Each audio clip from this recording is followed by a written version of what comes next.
for their hearing on that. So, but anyways, back up to that first year the Lions Den was in business. I think it was sometime around September. Victoria can correct me if I'm wrong, but we hosted a community meeting with the residents up in on Kelling and Randall and everybody, and really tried to come to some resolutions for the noise that the establishment was producing in the bothersome issues that it was giving the neighbors. We came up with, I think, a pretty good plan. We had some resolutions in there. We had some ideas. And then myself and former Mayor Sullivan met with Randall and the property owners. I think it was midwinter, maybe January. And they had showed us a few things that they had done, so on and so forth, and just tried to, again, come to a general consensus to appease everybody involved. My intent has never been to run the Lions Den out of business. I think anybody knows that. I just want everybody to get along and not have to respond every Friday and Saturday nights to noise ordinances complaints from folks on Kelling Drive. So we thought this spring was going to go off okay. COVID hit and it got delayed a little bit. But once the music started playing, there was virtually no change in it whatsoever. And basically all summer long, the noise continued at volume that, in my personal belief, and along with at least 10 other deputies, felt that the current noise ordinance upheld the justification to issue the Lions Den citations. I think they received about 4 or 5 citations throughout the summer because the noise levels was just completely unreasonable. And again, it's the noise ordinance is a little bit vague when it comes to that. However, it's also direct when it comes to that. So it's what I have to work with. And I know I sound like a broken record to most of you, but I'm looking for tools in my tool belt, my toolbox here to effectively police the town Lions based on what I see out there and what comes through our dispatch channels and ultimately complaints down to myself and officers. So because of COVID, we ran into a situation where Town Administrator Simonson was granted the power to make alterations or adjustments to the current noise ordinance in lieu of protecting businesses that were suffering from COVID, which obviously all the businesses in Lions are. With that said, we came to what we thought was a pretty reasonable solution as far as looking at decibel readings and the locations where those decibel readings were to be taken. It was agreed upon by everybody involved, and the Lions Den violated that as well. So it's been hit and miss, and some weekends were good, some weekends were not. So that's the backstory, which is why I believe we're here talking about the noise ordinance. I don't have a lot documented, but I've done a lot of research, as has Mayor Pro Tem Browning, which I appreciate. I've looked into other small community noise ordinance to see what other communities were doing, what we're doing, or dealing with what we're dealing with. And there's 2 ways to go about this. Our noise ordinance, the way it stands, is subjective. It has words in it like reasonableness and, ordinary person and sensitivities to an ordinary person, would suffer from unreasonable noise. The noise can be heard, 25 feet away, from 25 feet of set source, things like that. So there's some specifics, but there's also some interpretations to the noise ordinance. So that's one side of the ball or the coin. The other side of the coin is you can become really strict, which some municipalities have, and put just a flat out decibel limit on certain things. I know Boulder County has a decibel ordinance. I don't have it in front of me, but from certain hours of the day, I think it's from 7 a.m. to 10 p.m., you can run machinery, you can run your lawnmower, you can run certain things, and the decibel readings now come into play at different times. So I looked at, specifically, I looked at Morrison, Colorado, due to the fact that they have, Red Rocks right there. And I know that they had a big problem with a lot of the tech bands, or what do you call them?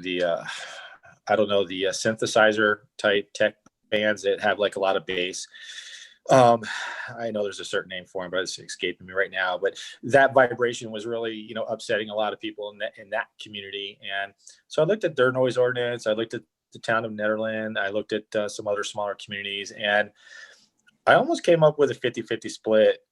Surprisingly, a lot of small communities like Lyons has the noise ordinance almost verbatim of what we have, especially that first paragraph where it talks about the noise produced has to be unreasonable to a level that would cause an ordinary person of normal sensitivities, irritation, things like that. So I was actually kind of surprised to see that in several noise ordinances, but I also saw others that had specific decibel readings. And so there's pros and cons to both. The current ordinance that we have now is subjective, and does rely a little bit on the officer, I guess, or the type of complaint or the volume of complaints or things like that. Or we have a very specific decibel noise level. So I bring that up because we've kind of been able to experiment with both sides of this. And quite honestly, I've seen violations 100% on both sides. When we identified 3 separate locations that our deputies would go up to on Kelling Drive and take decibel readings on a certified meter and take the average of all 3 of those readings, I could have issued the Lions Den tickets pretty much every night. At some point in time, the average would creep over the decibel level. So, that's playing hardball in my personal opinion. It becomes ruling to the letter of the law. If the speed limit is 55 and you're doing 56, I can write you a ticket. I'm not going to, because that's a little bit unreasonable in my book, but that's where the decibel stuff, in my humble opinion, comes into play. It gets you're getting a little bit on thin ice. So in some of the research that I've done and some that I've read from Mayor Pro Tem Browning, that there's some other smaller communities that have gone away from the decibel readings and gone more to the, reasonable. It's got to be somewhat reasonable. So that's kind of where it is now. I gave you guys a draft, which is very minor, and I apologize. There's just not a lot to put into it, but I took what we have and highlighted the additions to it in red so that you can see what I've added.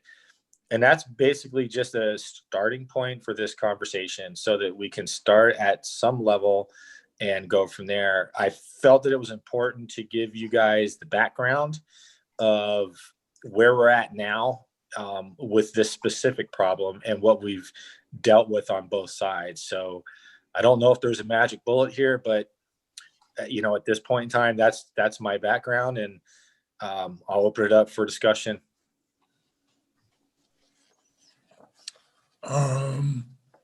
Mayor Pro Tem Browning, did you have anything to offer in the way of the conversation? Yeah, first of all, we need to look at the scope of what we as a board want to do. Sergeant Christ, as he's indicated, is mainly addressing how do we make sure that any citations that would be issued against the Lions Den would stand up in court. If our focus is that narrow, his draft ordinance would fix the problem, because any amplified sound coming out of there, or anywhere else for that matter, is going to exceed 55 decibels. So if what we want to address is how do we make violation notices against the Lions Den stick, then what he proposes will work. And sure, that's easier from an enforcement standpoint to do than to have to worry about vagueness and take decibel readings from 3 different places and that kind of thing. But I have in mind doing something broader than that, and that's replacing what I believe is a defective, probably unenforceable noise ordinance that we have now, not just against the Lions Den, which may or may not be around for years to come, but doing a reasonable noise ordinance town-wide for a town that says it likes to support music and live music in particular. So we need to discuss what scope we want to, what we're trying to address here. The draft that Sergeant Chris did would basically put a 55 decibel limit in the existing noise ordinance, and that probably cures the vagueness problem that we've got. As he indicated, there's a court hearing this Thursday where the Lions Den attorneys are challenging our existing ordinance because it's kind of arbitrary and vague when it just says what would be unreasonable to a person of normal sensibilities and that kind of thing. You stick a 55 decibel limit in there and it becomes pretty specific. It's not vague anymore. Trouble is, it outlaws every bit of amplified. It deems unreasonable, let me put it that way, every bit of amplified music in town. It deems unreasonable the flatbed truck that drives around with the band. It deems unreasonable the band that practices on 2nd Avenue. It deems unreasonable any kind of a backyard concert that uses an amp. So yeah, we can fix the Lions Den problem with an ordinance that sticks 55 decibels in there, but it also basically outlaws outdoor amplified music all over Lions. And personally, I don't want to do that in a town that claims to be a music town. So as he said, you can go either way on that. You can keep what we've got now, which is a subjective reasonableness standard, or you can go to a decibel-based ordinance. That cures the vagueness problem, but then you have to start deciding how many decibels are enough and where do you measure them and how do you measure them? And that's why I looked at a bunch of different noise ordinances from places big and small in our area, but also around the country and other places that say they like to support live music, like Austin and Nashville and Nederland and places like that. The best one I found was actually from a little mountain community in Arizona. It's very similar to Lions in size and location and that type of thing. I thought theirs was particularly well drafted. And that's what I used to try to do a draft based on theirs from Lions.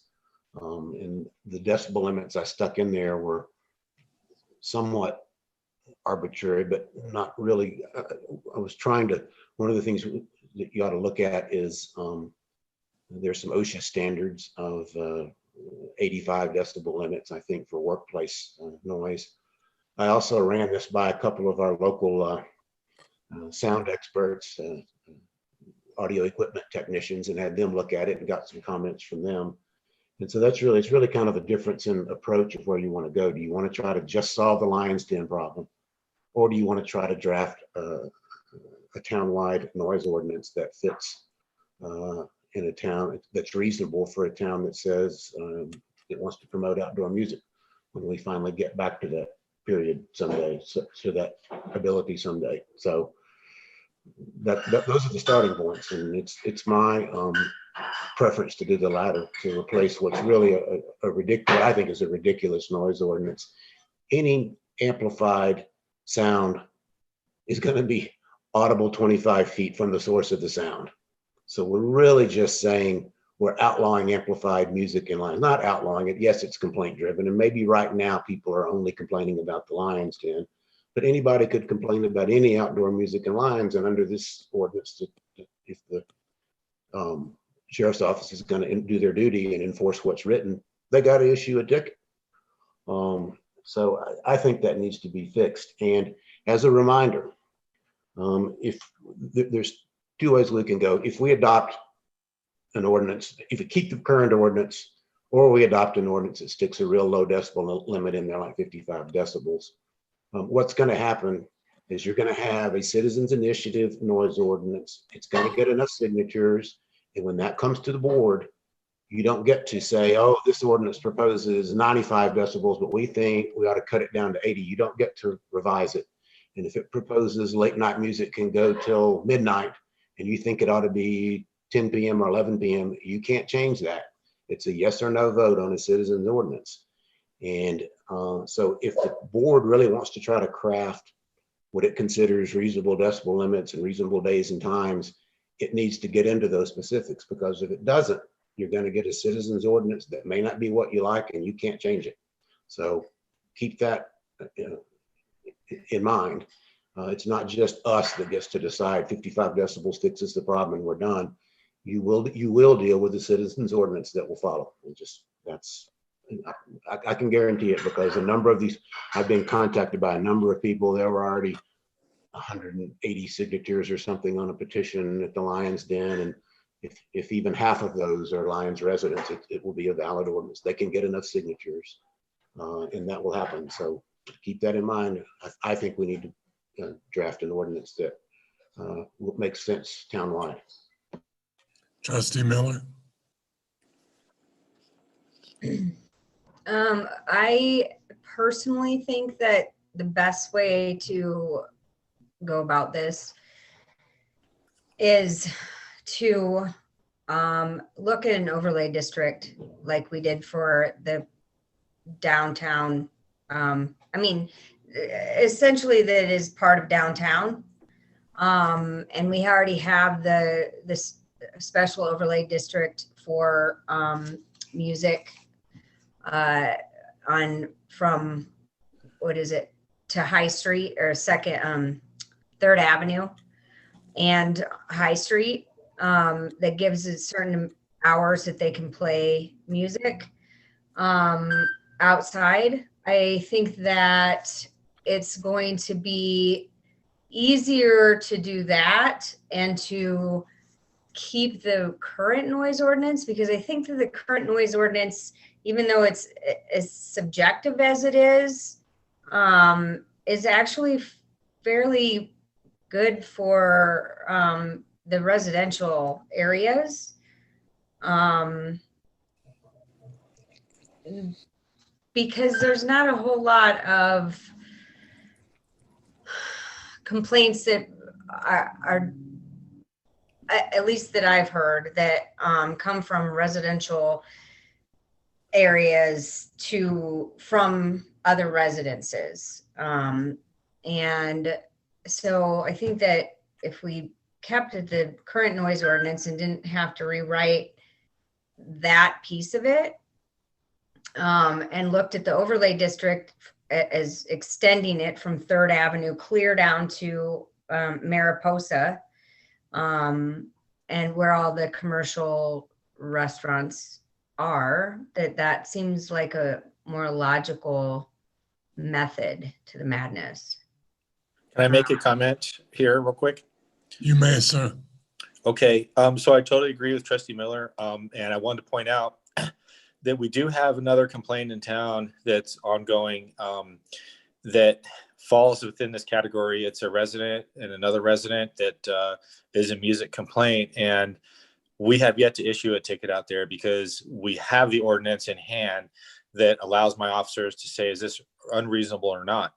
And it never is. It doesn't seem like it's even close to being unreasonable, but yet we get that complaint. So that's where the current noise ordinance helps.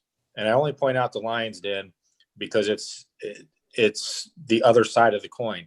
It's either that or these other little ones that, our current ordinance helps us with. So she has a very valid point, but I wanted to make sure that people knew that there was the same type of issue on the other side of the ladder for us, where the noise is not, even though it's complaint driven, it's not unreasonable, and that's how we handle it. So just so everybody knows. Any other comments? Trustee Waugh. First of all, I'd like to thank Sergeant Christ and Mayor Pro Tem Browning for all their diligent research. Found it quite helpful as I was looking at everything. I have a couple of opinions on this. I think the first and foremost is this has not been an issue, and we are legislating things that aren't an issue. And I'm against it because I think the existing code is just fine.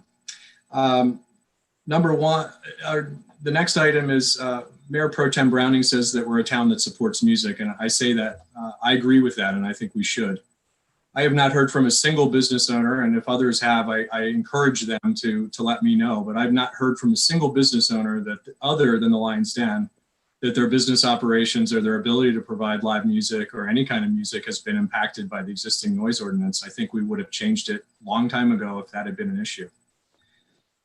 Next, the Lion's Den hasn't beat the existing code yet, and I don't think they will. I think there's been enough complaints from enough people that the question of reasonableness has already been addressed.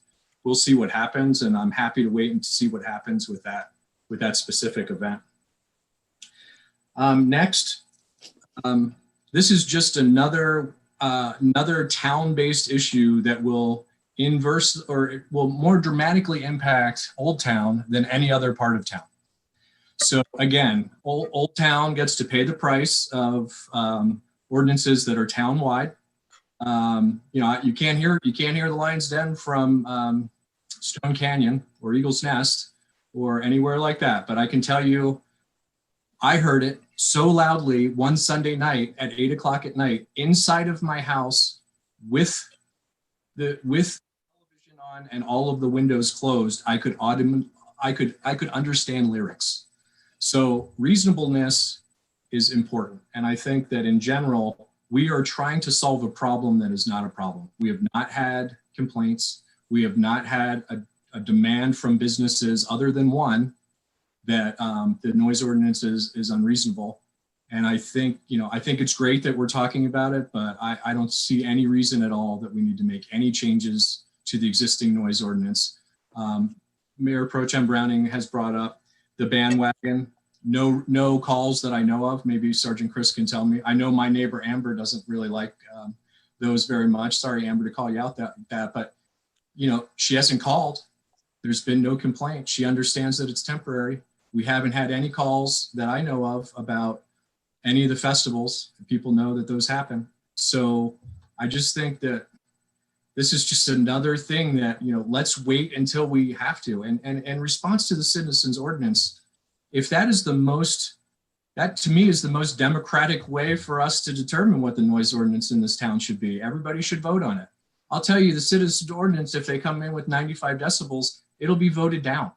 This town doesn't like to vote on ordinances that are based on citizen driven things. I haven't seen any of those pass, and I think we're going to spend more than $5,000 trying to figure this out than we are to just have the election. So, there are my points. I appreciate all the research. I appreciate the conversation, but it's not a problem. It has not been a problem. We haven't had anybody calling for it except for one business that I'm aware of. Thank you. And again, I'll pipe in and concur just to answer that question too. You're absolutely right. We have had zero complaints on everything else. It just does not exist. Every now and then, like I said, we have a neighbor complaint that someone's got their electric guitar a little too loud, but again, it's not founded, so we don't deal with it. But when the bluegrass festivals are here, there's no complaints. When the outdoor games are here, people understand it. They know it. Honestly, since I've been up here, I've never dealt with the noise ordinance until the Lion's Den came into play. So, Trustee Miller. I just wanted to say something in response to Trustee Waz saying that there hasn't been any complaints, but with other businesses. And I think, part of that could be because we did put the overlay district in place, for that reason. So there could be a protection for the businesses that potentially will have outdoor music. I know the Stone Cup did struggle for a little bit with that. But that's since been resolved. And so I think that it's important that we protect the commercial businesses with something like that. I mean, there is also something to be said with, people moving into and doing their research on where they're moving before they move to someplace near a commercial business that will potentially have outdoor music. So, I think it's necessary that we protect the commercial businesses somehow, because that's obviously a large part of their draw is having live music. It's just finding the right balance. There's also been some issues that I know of between the decibel reading, how it's been done, whether it's been with a calibrated mechanism and, that sort of thing. And so all those things need to be figured out if we're going to do a decibel ordinance, which I don't think is the way to go at all. I think it's going to be extremely hard in a town like Lyons. But 55 decibels is as loud as vehicles driving down the highway. So, I personally think we should, like I said, do the outdoor overlay, clear down the commercial district, maybe down to the distillery, because eventually all that stuff is going to be filled in with businesses. So. Any other comments, Mayor Pro Tem Browning? Yeah, several follow-up comments. The overlay district doesn't solve the problem because the overlay district doesn't address sound levels. If somebody gets out in front of the Stone Cup and turns their amps up now, during a day and time when the overlay district says outdoor music is permitted there, and the resident at Bloomfield Place complains that it's too loud, they're in violation of the noise ordinance. So just specifying the area and days and times when outdoor music is allowed doesn't fix the noise ordinance problem. It's not enough. With regard to business owners, as I've said, this isn't an ordinance should not just address businesses. It should address residential areas too. And there have been noise complaints in residential areas. What Sergeant Chris is saying is basically, we'll just defer to individual sheriff's deputies and let them decide what's reasonable and unreasonable. We could do that. We could pass an ordinance that says a noise shall be deemed unreasonable when the sheriff's deputy responding to a complaint says it's unreasonable. And if that's the way we want to go, then we're just basically deferring our responsibility and leaving it to the individual sensibilities of a sheriff's deputy. I don't really think that's the way to go, but we could do it. And that's essentially what we're doing now. So anyway, overlay district doesn't fix it. And I believe there have been residential complaints, and even if they've been few in number, I don't think you should subject people whose bands practice outside, who driving a music truck around town, who want to organize a little small backdoor concert, as has been done several times last summer. And I thought they were very well done. I went to a couple of them, socially distanced, of course. If one neighbor of any of those complains, they have to be written up. So again, we can kill this, and we'll see what the citizens bring forward, and it will come. Trustee Lowell, do you have a comment? Yeah, I just wanted to say that I certainly appreciate Mayor Pro Tem Browning's research here. But I also tend to agree somewhat with Trustee Waugh. I'm not sure that in this town where we have, for lack of a better term, geological challenges, I guess, that a dB-based ordinance is going to work. I know that as I sit here, there are nights when I can hear the Lion's Den loud and clear, and that's 3/4 of a mile away.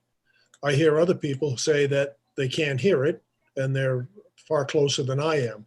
I think the reverberations off the cliffs, the amphitheater effect that we have here in town will skew a lot of those measurements. I'm also attentive to the fact that it seems like all of this has been brought to the fore because of the Lion's Den. And I don't believe that we should spend a lot of time making a wholesale change to the town's noise ordinance just because of one instance.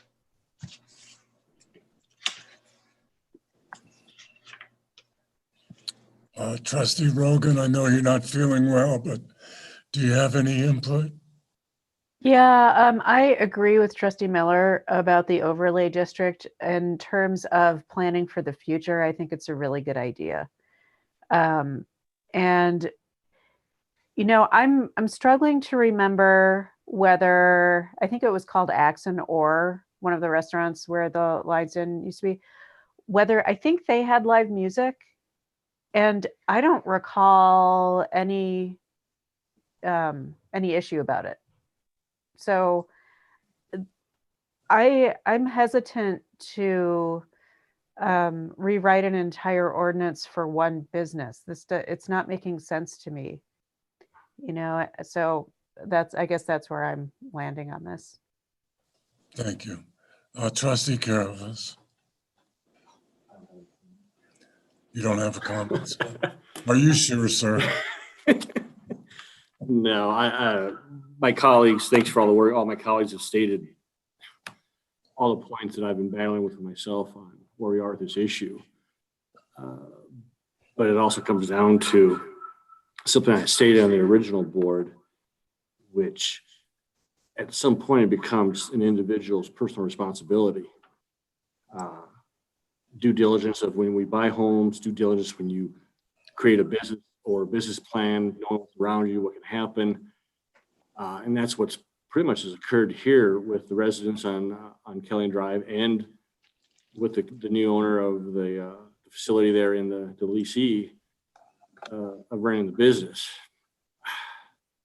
So, like I said, I come from a background of installing sound systems in schools, churches, arenas, sports arenas, soft ones, loud ones. I spent my whole life in it.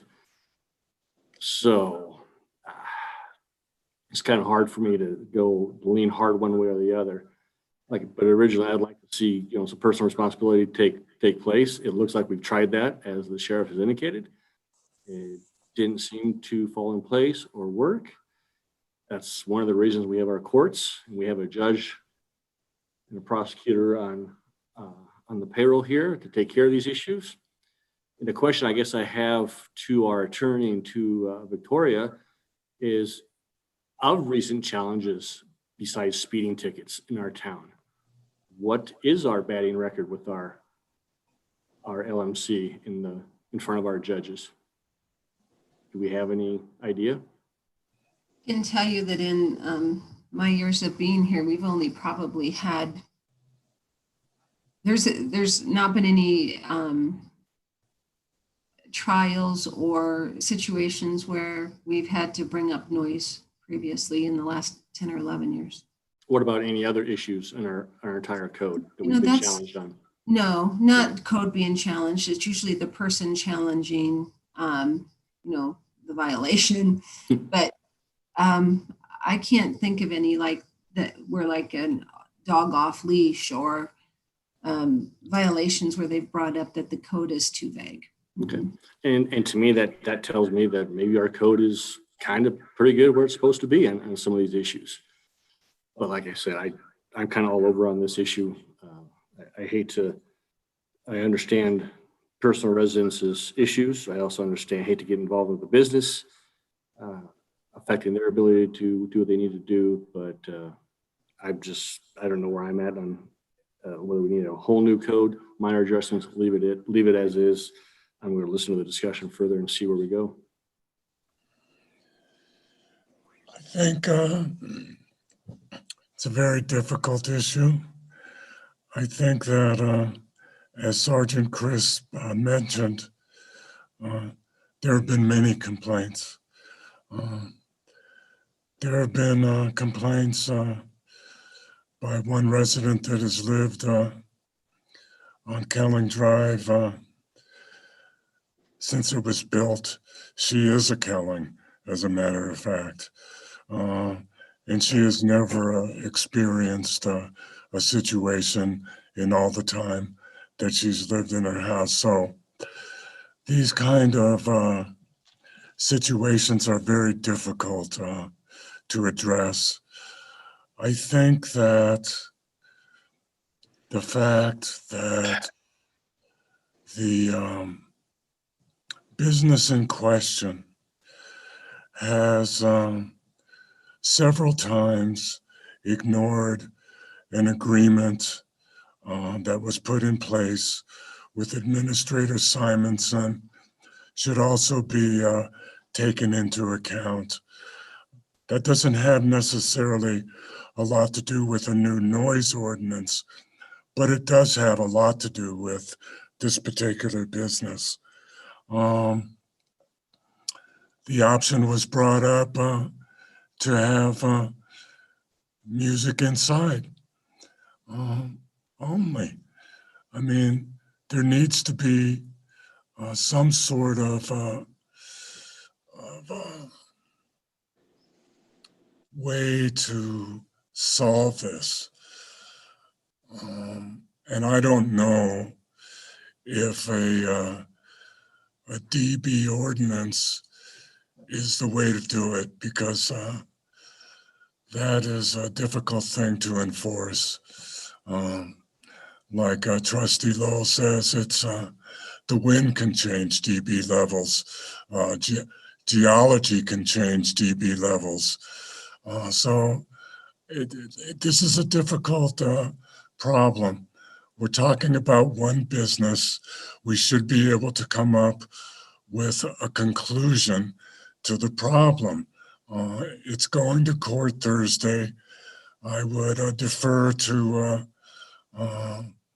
the judge's decision on if the existing code is enforceable, and then we can address it in the future. But to have one business continually put us in this position is somewhat disconcerting, to be honest with you, and to ignore the agreement with Administrator Simonson does not bode well to an amicable solution. So I don't know what direction the board wishes to take, but I think that we'll know a lot more about the situation after the cases are brought to our judge's attention on Thursday. Madam Administrator, do you have anything else to add? Did I leave anything out? No, I think it's been a good discussion based on, several different viewpoints on this. I do think that the judge's decision on whether or not the ordinance is strong enough as it stands should be good direction to the board. And maybe we can put it on as a discussion and follow up under general business at our next meeting to give that report. And then you guys can decide if you want to address this or if we want to revisit the waiver we've allowed Lionsden.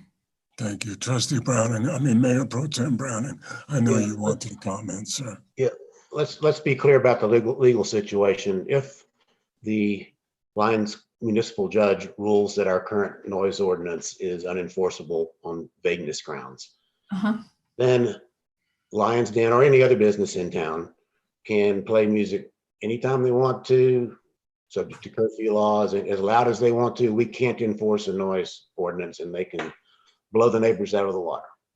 Even if the judge rules in the town's favor and says, yes, it is enforceable and binds the Lyons Den, if it wishes to, I have no idea whether they plan to or not, may appeal that to a higher court. The municipal court is really a very low on the totem pole of courts, and that could go way on up on appeal.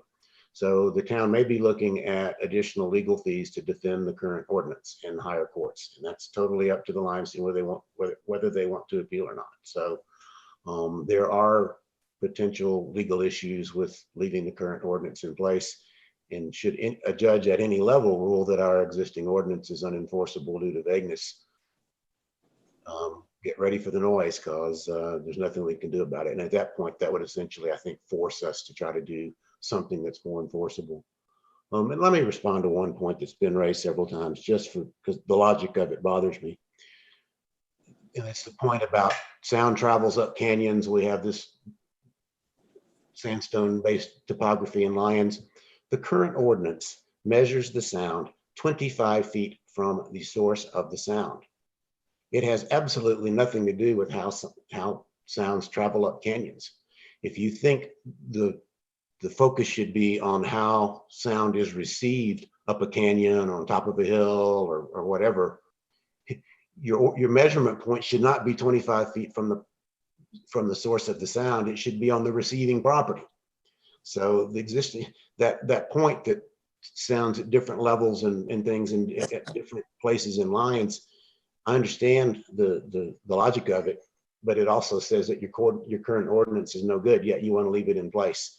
Measuring sound 25 feet from the source of the sound gives zero effect to where it's actually being received, at the top of a canyon, in the middle of a canyon, whatever. So that conclusion that we leave the existing ordinance because of the topography of Lyons makes no logical sense at all. Trustee Watt? Thank you for that, Mayor Pro Tem Browning. That's a good point, because you know, I like Trustee Lowell have experienced not being able to hear a sound much closer to its source than somewhere else in town. So I think that's a very good point.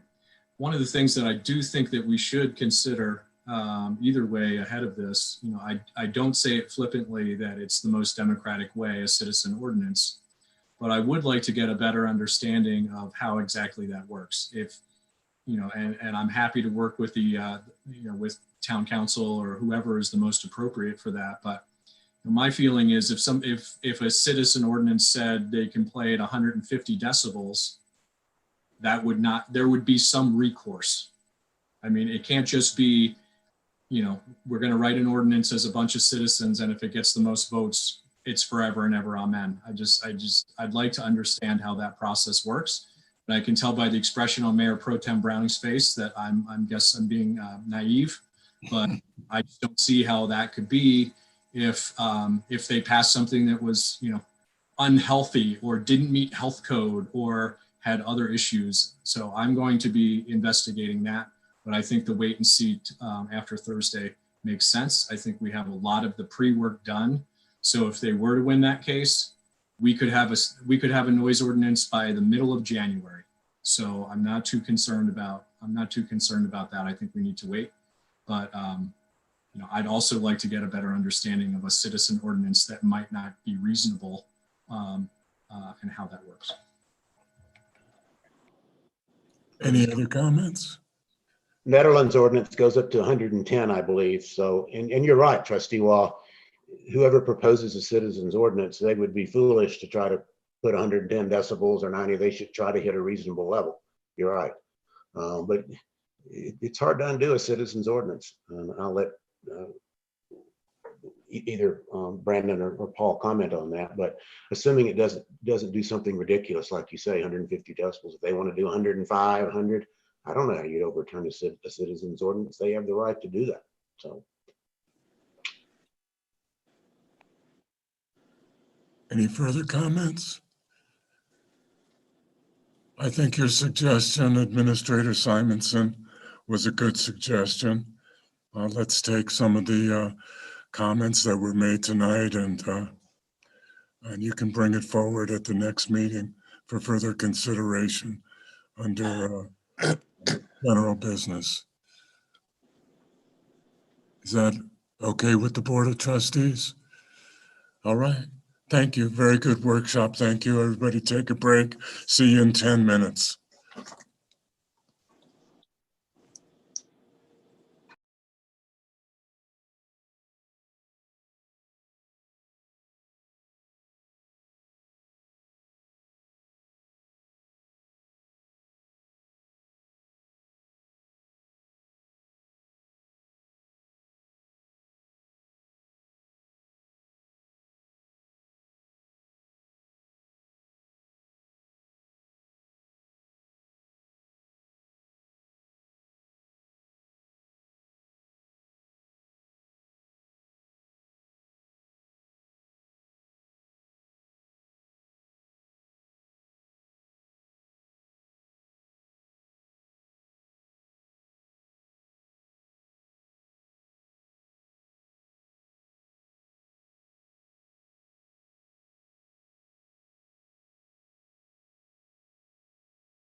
Dolores, don't look so excited to be in San Francisco back there, man. Can't hear you. Waiting for Trustee Miller. Couldn't find a good virtual background. The green one, you look like your head is floating.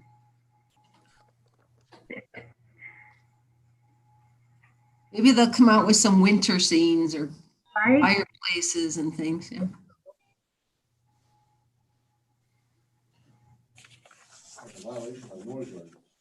Yeah.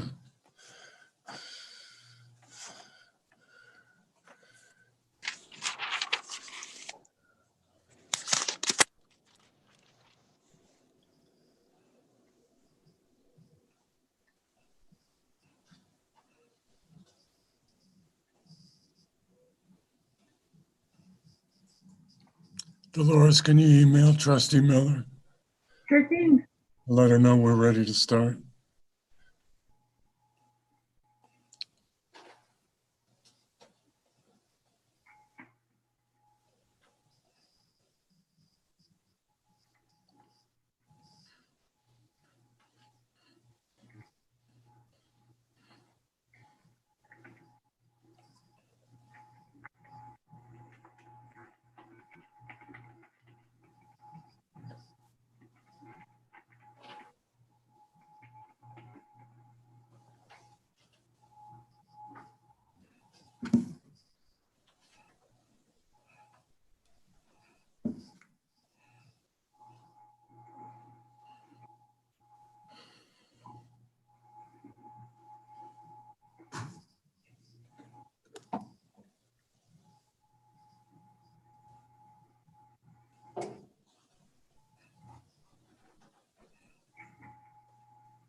Thank you, Trustee Miller. I'll call the Town of Lyons Board of Trustees regular meeting minute of Monday, November 16th, 2020 to order.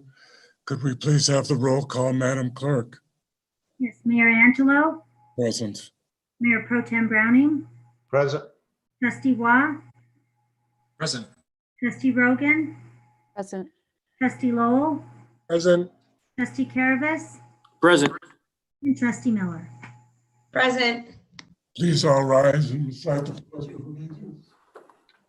I pledge allegiance to the flag of the United States of America and to the republic for which it stands, one nation, under God, indivisible, with liberty and justice for all.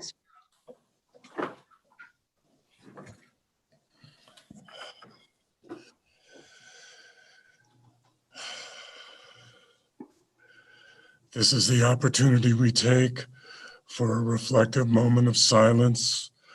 Let's keep in mind the now 252,000 people who have perished from COVID in our hearts.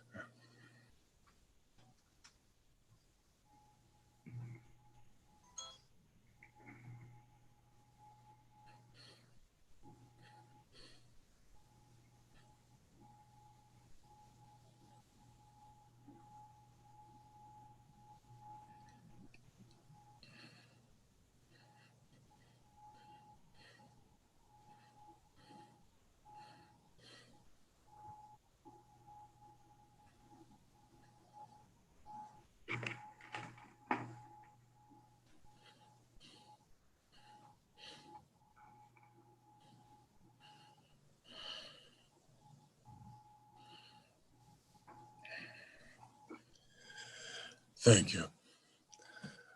I will add that nationally, we're at 11,500,000 cases so far, 150,000 case average a day for the past week. And we now have 32 cases in Lyons. And strangely enough, that doesn't even count people who use a post office box as their address. So I'm sure that that number is much, much higher. Number 3 is a motion to approve the agenda. Does anybody wish to amend the agenda? I'll make a motion to amend the agenda. I would like to move General Business Resolution 2020-180, which is a resolution of the Town of Lyons declaring a state of local disaster emergency due to the public health emergency created by coronavirus disease 2019. I'd like to move that to right after to number 6, right after the Boulder County Sheriff's Report.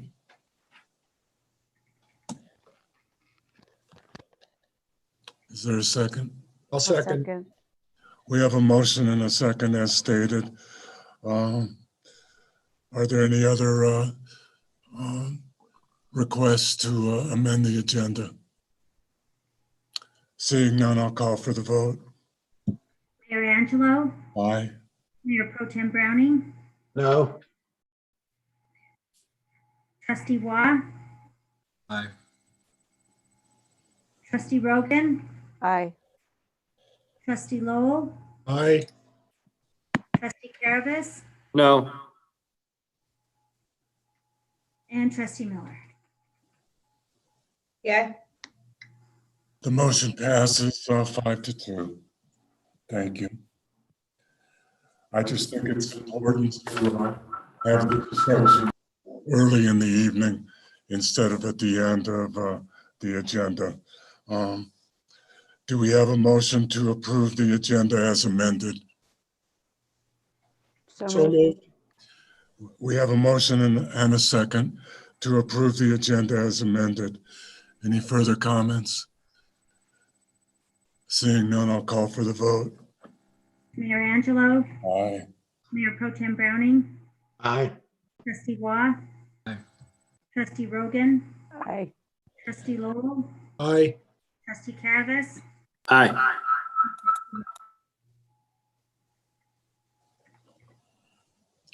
And did you call Trustee Miller? I did, Trustee Miller. Thank you. Thank yay. you. The agenda as amended is approved unanimously. This is the opportunity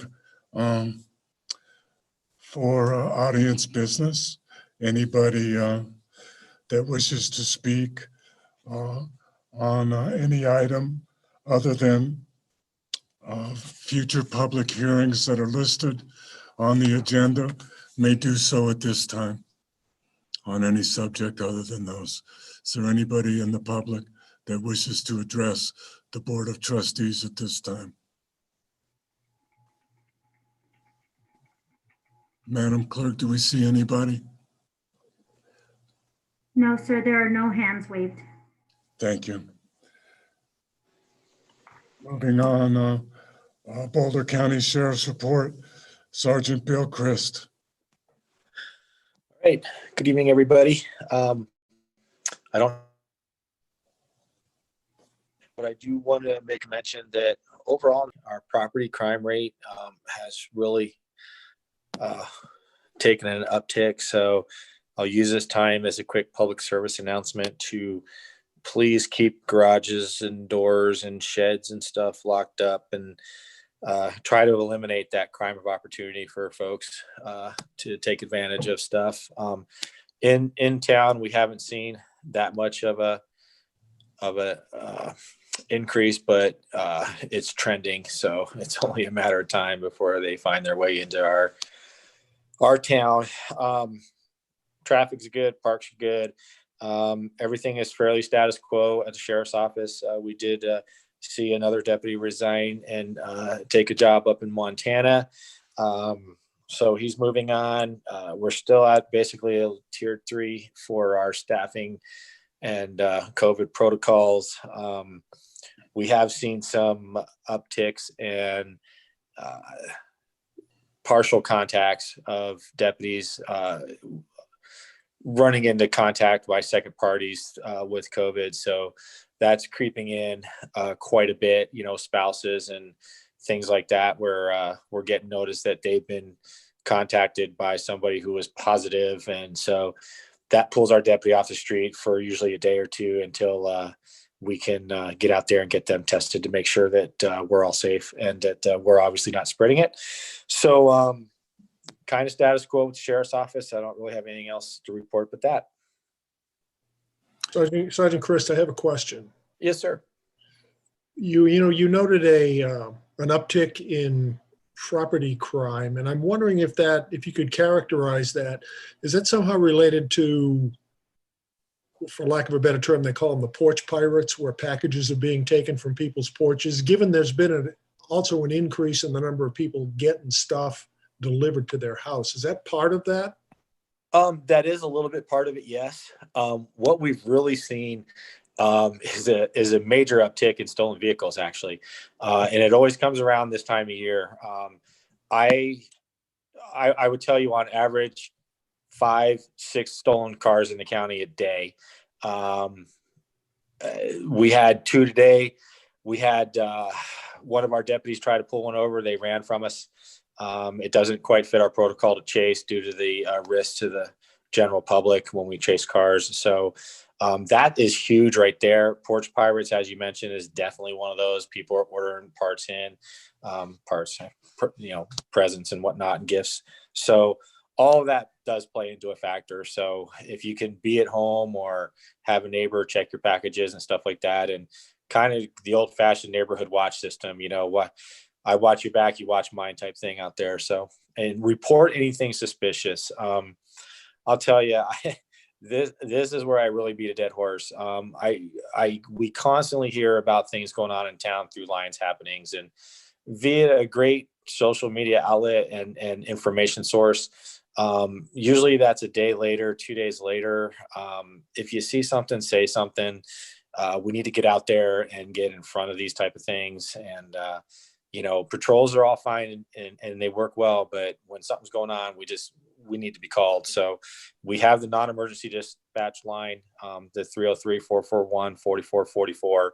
And obviously if it's an emergency, it's a 911, but that would definitely help. Thank you. You're welcome. Any further questions for Sergeant Chris? Please stay safe, sir. Thanks, sir.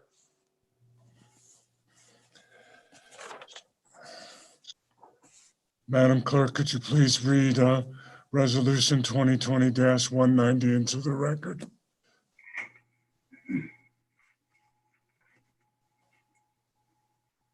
Yes, Resolution 2020-180, a resolution of the Town of Lyons, Colorado, declaring a state of local disaster emergency due to the public health emergency created by coronavirus disease 2019. Staff?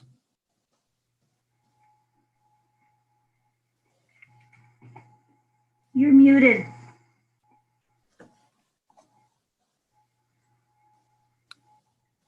Staff? Sorry about that. Okay. First, I'll give you a quick update on COVID, since we are having pretty much daily updates from different aspects of county and public health recently. So as everyone knows, cases continue to rise rapidly throughout not only the county, but of course the state and the nation. We are, as the mayor said, currently have 36 people in Lyons that are recorded as positive. We did, and that is up from, we were at 12 for several weeks. So it has more than doubled this past week. We were informed today that people in Lyons that have PO boxes that they write on their registration instead of their actual address are not being counted as the town of Lyons. They're being counted as, I guess, unincorporated Boulder County. So our numbers are probably higher than that. We did have a call today about several of the metrics within Boulder County are now in the red level. If you recall, we've been in the orange level. And so I do anticipate that we will probably be hearing about further restrictions later this week, both at the county level and at the state level. And that's the other thing that was kind of shocking today was that their long-term care facilities are on the rise again. That's expected during the winter months, especially. And a steep rise among all age groups, but especially those between 0 and 9 years old. One of the other statistics today was that right now there are only 10 available ICU beds in Boulder County.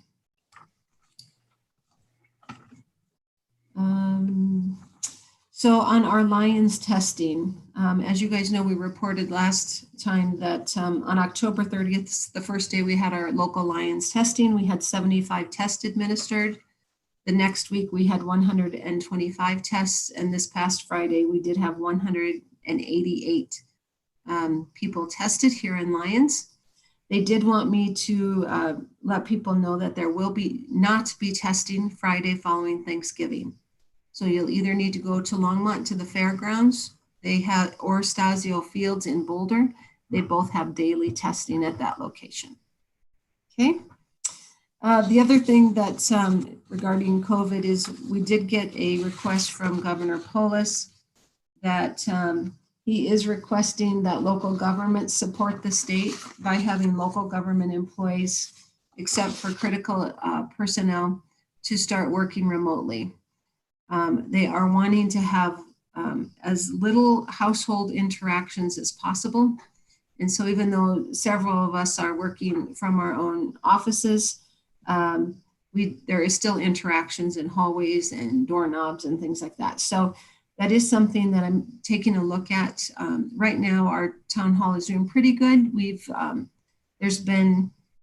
25% working from home. The majority have still been working from the office, but I am going to be taking the next step toward removing a couple more or alternating schedules for a couple more people that still are working in an office area. So just so you know, that will be happening, but we will make sure that there's always one person at the front desk and one department head level or administrator level here as well.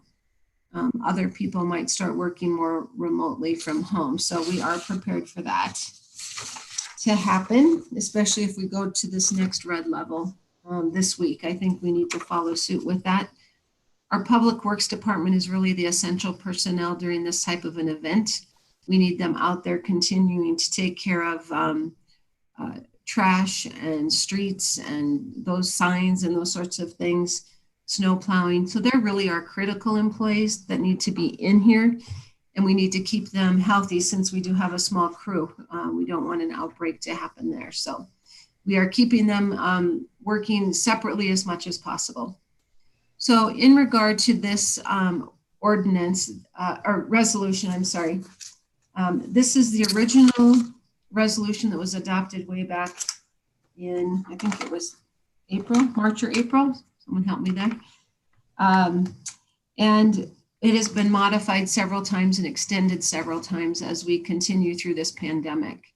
So most recently, I was getting ready to issue waivers to a couple of people that we had discussed you had discussed as a board, that you wanted to allow some flexibility to some businesses, to ADUs, to allow them to work more effectively during the pandemic. When I read the current resolution and it said that it had expired in August or as identified by the board. So I consulted with the attorney. He feels it is prudent to go with the shortest of those two timeframes. And so you now have an updated resolution in front of you that does include the new statistics, the most update statistics, also includes allowing the administrator to make waivers in regard to accessory dwelling units being used for long-term rentals during the pandemic. And some of those modifications that I'm allowed to make with businesses to help them be successful. So at this time, that's what this resolution is about. We did talk about how long it should be written for. And I was thinking that, you know, it sounds like we're going to be in this for a while. So I was thinking we could write it till like March. Again, the town attorney recommended that it be placed as January so that we could reassess the situation and continue to update and document this pandemic and its effect on our community. And Attorney Godek, I believe, I saw him earlier on the phone. I don't know if he's just not showing. There he is. If there's anything else that you'd like to add, sir. I have nothing to add. I think you covered it well. Trustee Rogan, I know that you're not feeling well, but I also know that you're taking courses from Johns Hopkins in regard to COVID. Is there anything else that you'd like to add? Yeah, so what Mayor is talking about is Johns Hopkins offers a free contact tracing course online. So I've been doing that. And, you know, what I would like to see included in this resolution is some enforcement. And we've batted this back and forth, you know, since the spring. But there are, unfortunately, businesses that really are flouting the rules, and it's at a point where it's dangerous. You know, I'll say publicly that my cousin's 7-year-old son was on a ventilator and coded 3 times because of COVID. He's 7 years old, and it's dangerous. It's been dangerous. It's getting more dangerous. The less care that we have, the fewer hospital beds, et cetera. So what I would like to suggest is that a business found to be not in compliance with the state and county regulations is fined $1,000 per incident and must cease operations for 72 hours. We've had 8 months of warning. We've known about this. There's no reason for businesses to not follow the rules anymore.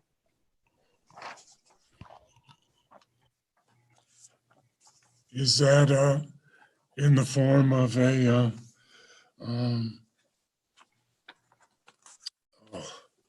I've lost the Motion. terminology. Motion. Yeah, it's a motion to amend. Okay, that's what I meant, a motion Yeah. to amend. Is there a second?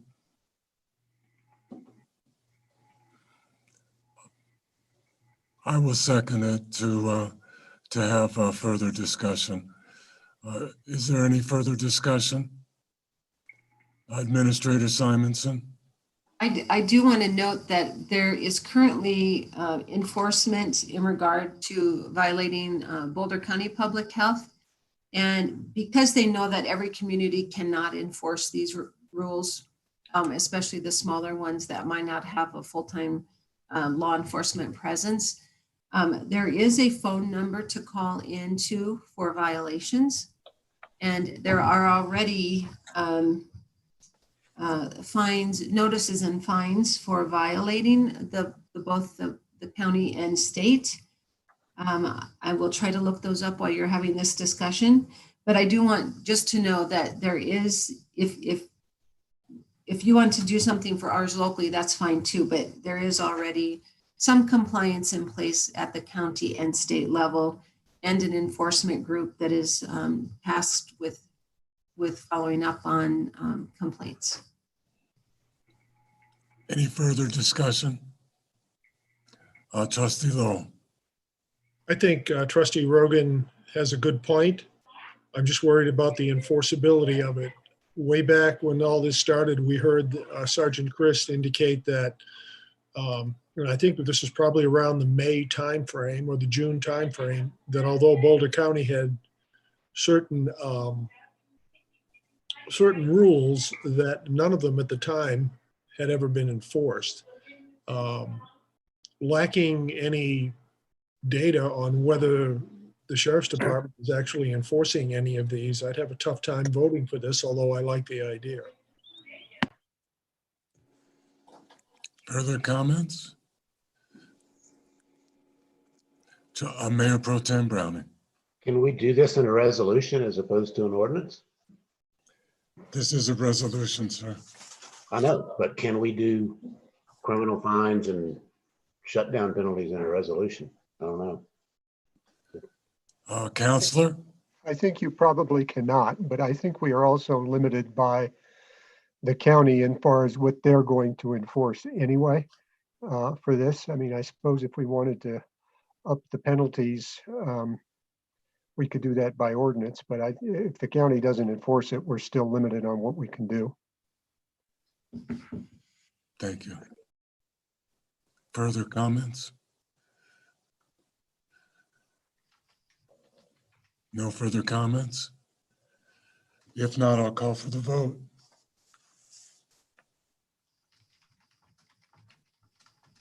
Mayor Angelo, Aye. Mayor Pro Tem Browning, No? Trustee Waugh, No. Trustee Rogan, Aye. Trustee Lowell, No, Trustee Travis, No. and Trustee Miller. No. The motion fails. Any further discussion in regard to Resolution 2020-180?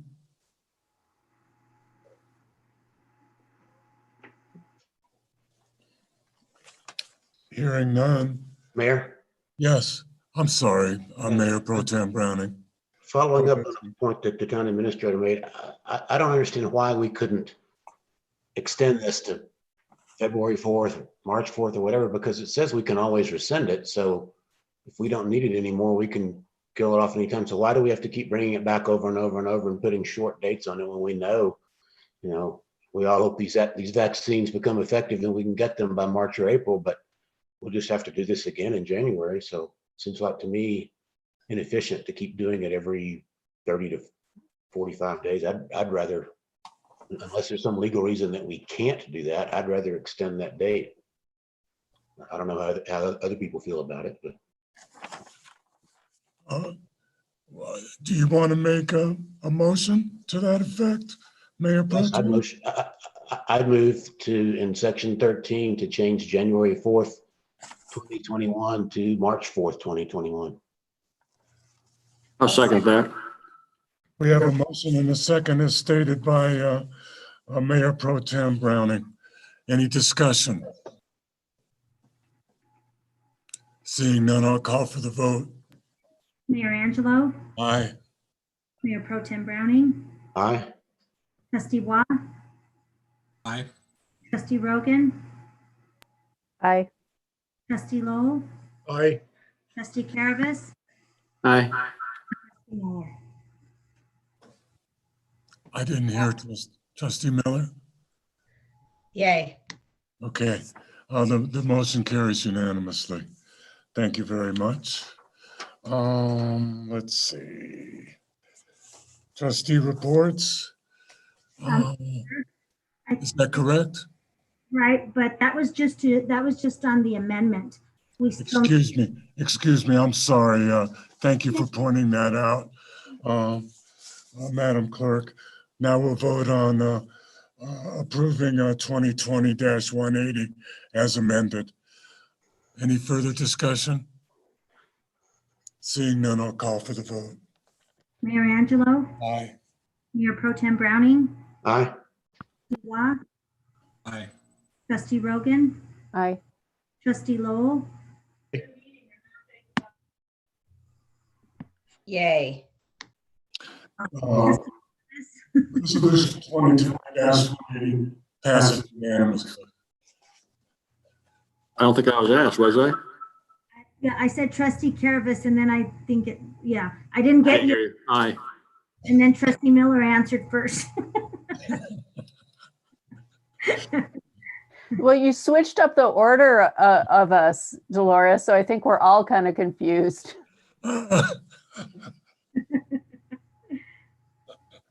Yay!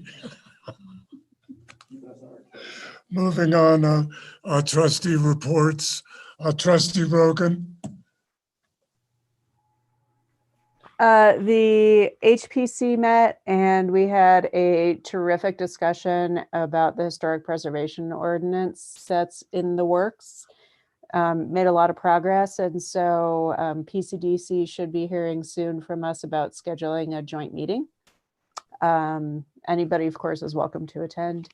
And the EBC meets on Wednesday morning, and that's all I got. Thank you. Trustee Lowell. Not much to report. The Ecology Board meets tomorrow night.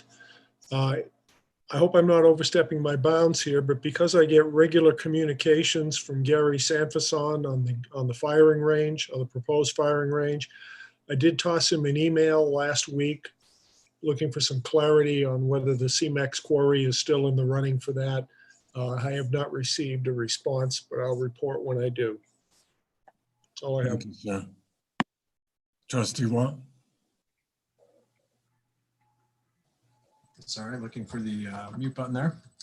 So we did have a meeting for the PCDC last Monday, and we were able to really start some work on the fire task force. So that is progressing well, and Commissioner Farrell is doing a great job leading that, and I think they have some really good potential members for that committee as well. We are preparing for the comprehensive plan as well, so that's continuing, and we did a little bit of review of the Eastern Corridor during that meeting. And then the last thing was a code update. They're working on a code update for a PUD mixed use definition to add to the code in terms of a new zoning code or a new zone. In addition, we were able to meet with the town administrator. I was able to meet with the town administrator as well as Chairman Edding and Commissioner Farrell, and we're going to put a plan. We're putting a plan in place to really do quarterly sprints for those of you that are familiar with the software development term around PCDC issues. So the PCDC is going to be focusing on things that they can accomplish in about 6 meetings. So they may not be able to swallow the entire elephant, but they're going to take chunks off of what they can actually get done. They think that's going to be much more effective.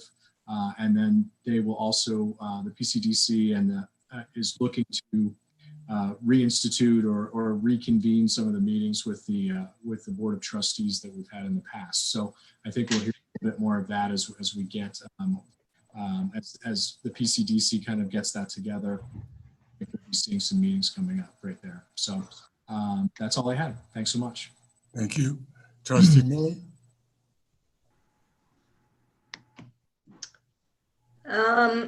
Let's see. We had the Lions Arts and Humanities Commission on last Monday, and it was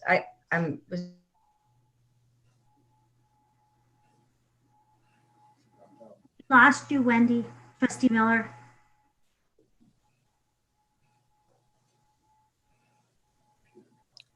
We lost your voice, Trustee Miller. it says my internet's unstable, so. Oh, there you go. The wanting the press at the art openings. So everybody got the information they needed to put the art in the papers as desired. We also spoke about the budget. They're about ready to do their budget. So they were extremely, extremely thrilled that, they actually had a budget set for next year. They're very happy about that. I wanted to pass along the thanks for that. And I think that's about it for that particular one. They're working on some signage still. That's kind of an ongoing thing. And then the Human Services and Aging Commission, no, Housing and Human Services Commission, we just changed that name not too long ago, met on Tuesday. And they, we haven't been able to nail down a time. Actually, sorry, flip flop. It was on Monday. Arts and Humanities is on Tuesday. The Human Services Commission hasn't been able to meet in a while. But we finally nailed down a time and everybody was there. And we had a great discussion about the Lions Prepare list and making sure that the people were on it that wanted to be on it, and how to, make sure people that didn't want to be on it weren't on it as well. LEAF also, is serving obviously a lot more people these days. So that was, part of that discussion, raising money for them. Let's see. I think that's about it. Transportation, the Z-Trip system for the, in lieu of the buses, is still going to be in place. They're extending that money for the following year. So that's going to be nice. People can still get to and from their doctor's appointments, and it's been well used. So yeah, that's all I've got. That was a lot. Thank you very much, Trustee Miller. Mayor Pro Tem Browning. Yes, the Citizens Budget Advisory Committee met for the first time last week. There are currently just 2 citizens on that committee. More are welcome if anybody's interested. There's a 3rd citizen who has expressed interest but hasn't been officially appointed yet. But since it's a public meeting, any citizen that wants to participate is welcome. Finance Director Johnson walked all of us through Budget 101 and did her usual excellent job in that. We highlighted some of the kind of differences in prior budgets and the one we're considering tonight. Things like the Capital Improvements Fund is new, and like citizen input on that. We talked about the difficulties of budget forecasting tax revenues and in times of COVID when nobody knows what's going to happen next month. They asked some very good questions, and there's some follow-up questions that have been received. And I think we plan to meet again in February. And basically, it's trying to get the Citizens Committee up to speed and hope to start getting back some input and more questions from them. But it was a good first meeting and a good start. Also, Parks and Recreation Commission met last week.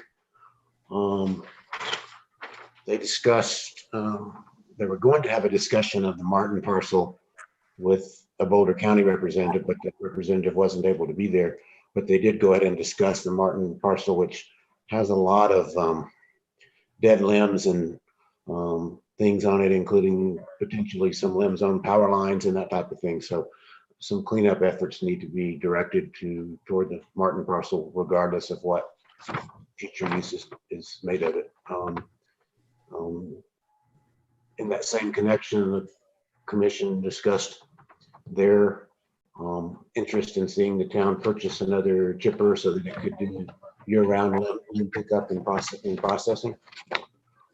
They discussed possible GOCO grants for Black Bear Hole improvements, 2nd Avenue trailhead improvements with restrooms over near the Black Bear Hole as an interest in Black Bear Hole, expanding tent camping and RV camping at Laverne Johnson Park, and possibly that grant being used for the water rescue stations, as we talked about in our budget discussions last week. So that's what the BRC did. And that's my report. Thank you, sir. Trustee Caravas. Thank you, Mr. Mayor. The Utilities Engineering Board will meet this Wednesday at 4:30. Not much else to go over at this time. For those of you out walking around town, driving around town, you will see that the High Street stormwater sewer project is coming to completion. It is looking pretty good. You see the new gutters, the new storm drains. So hopefully that will help us in our heavy rain events, once or twice a year rain events. Other than that, that's it. Thanks. Thank you, sir. Citizens Action Committee met. They talked about vaping again, which is their foremost concern. They spoke about the Lion's Den again. They asked whether they could have access to our meeting minutes. I informed Charlie that they are online and that if he needed any additional information, he should contact Town Clerk Vasquez, and she could provide him with any additional information he may require. They spoke about addressing the issue at the skate park in regard to vaping and smoking at the skate park, and whether there was any possibility that we could legislate that not occur. In regard to the SFC, they didn't have a quorum, so they couldn't take any action. But Ben introduced himself to the SFC members, and they spoke about, I think the most important thing that they spoke about was trying to get electricity from solar panels. And that's an ongoing conversation as well. That's all I have to report. In regard to boards and commissions, yes, in regard to boards and commissions, I'll appoint Jim Pogue Miller to the PCDC and to the Budget Committee. He attended the Citizens Budget Committee meeting. We had a long discussion, and I'll just make light of his particular knowledge. None of this is rocket science, but even if it were, he would be well prepared to address it since that's his particular field. Madam Clerk, could you please read the other item on agenda, item 7, into the record? For boards and commissions, the PCDC is looking for direction to the Planning Commission regarding underlying zoning for PUDs. Staff?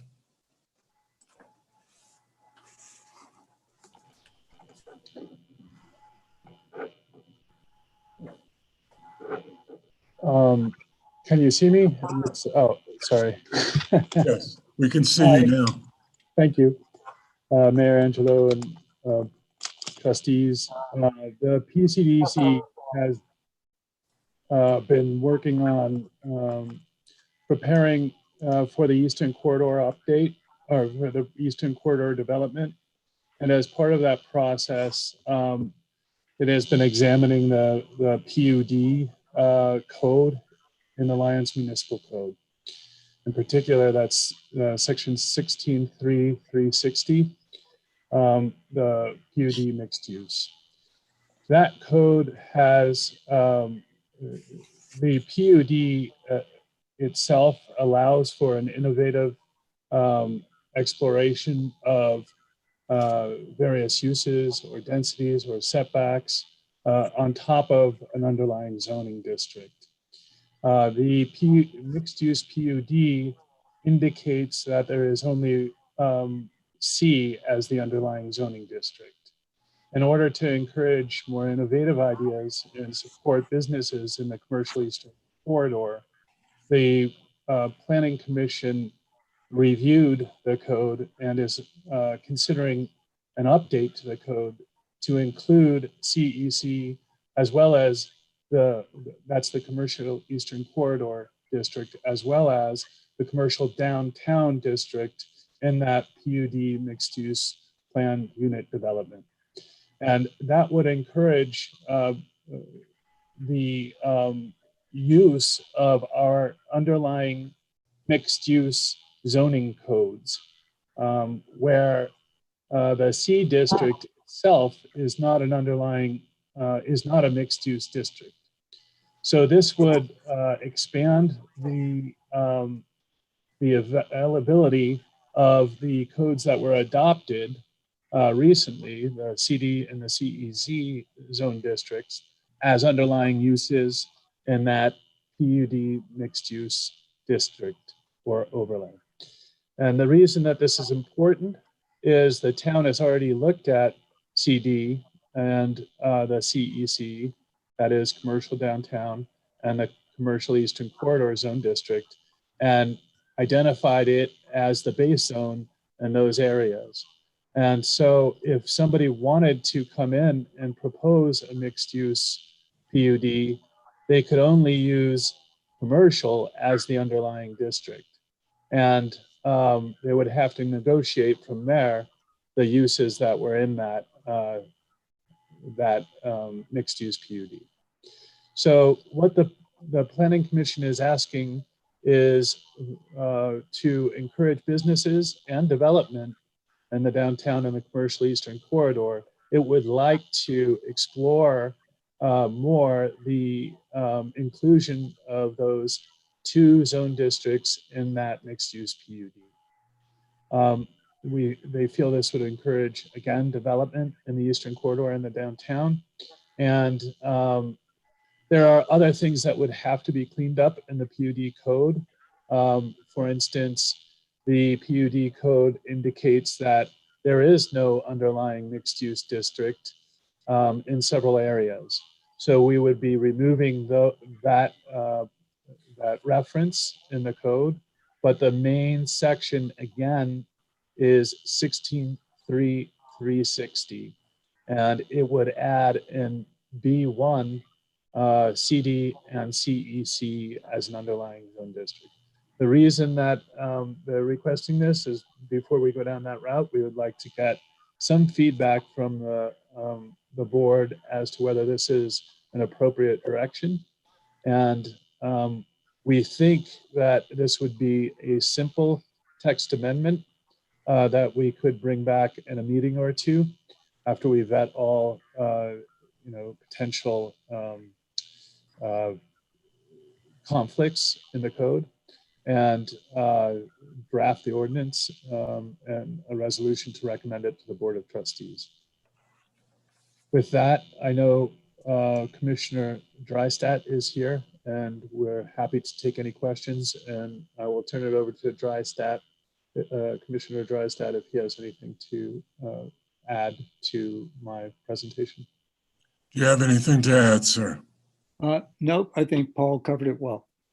Thank you. Any questions by the Board of Trustees?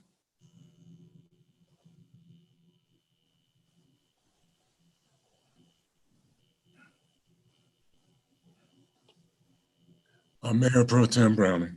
I'm not sure I grasp all that on first reading. I couldn't tell from the agenda item what was coming.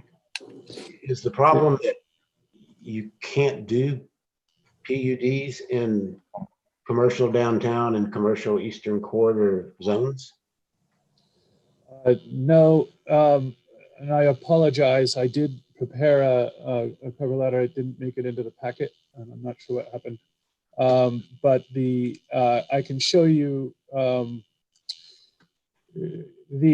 you can do a mixed use PUD in the downtown and in other locations, but you have to start with the uses and the setbacks and the bulk conform requirements in the commercial district.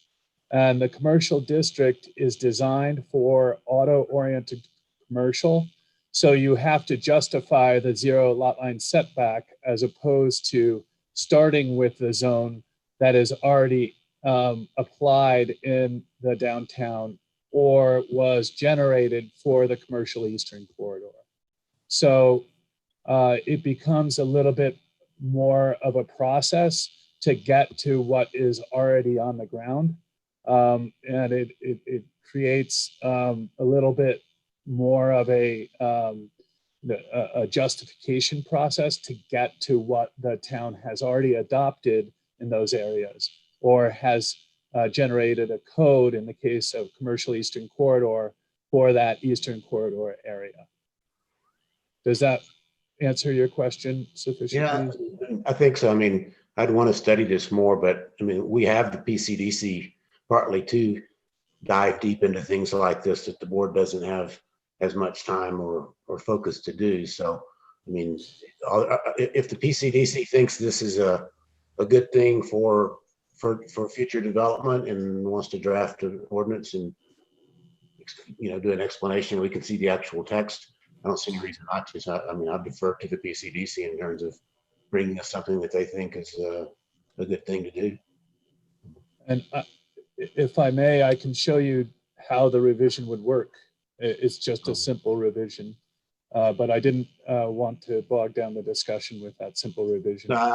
You know, this is going to be a long meeting, I think. So all I'm saying is if the PCDC thinks this is something that would give more flexibility for commercial development, then, you know, bring us to proposed ordinance change. If it's pretty simple, and give us an explanation of why it makes sense. It sounds good to me.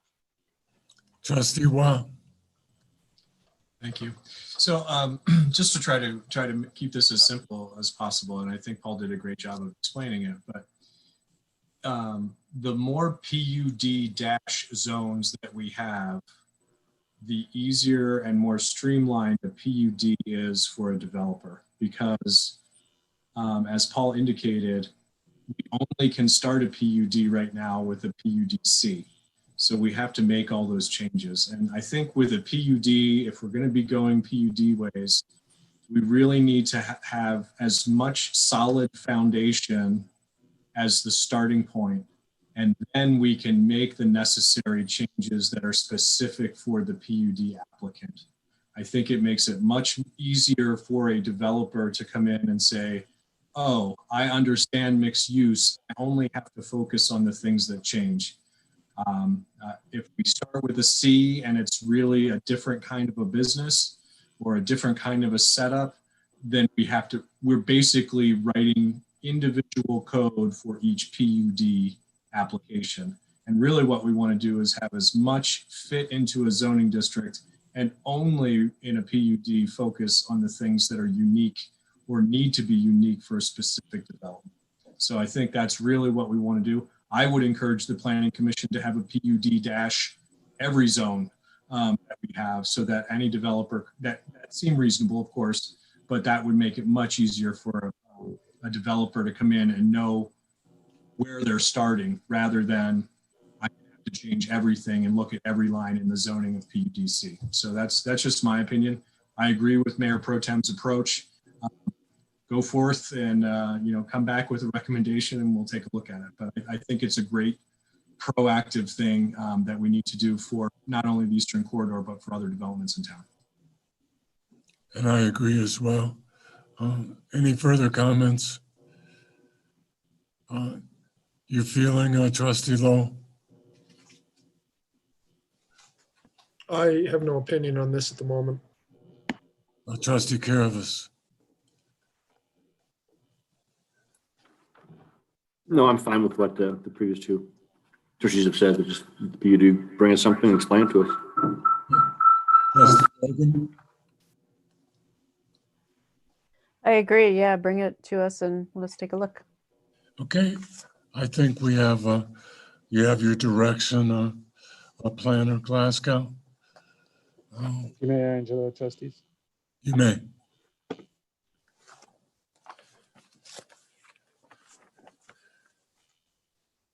Okay. Moving on. Staff reports, finance update. Good evening, Mayor and Board of Trustees. Good evening.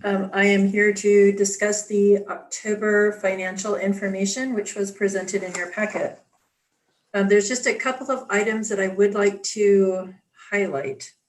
So we did get our sales tax for September, which we just received 6 days ago.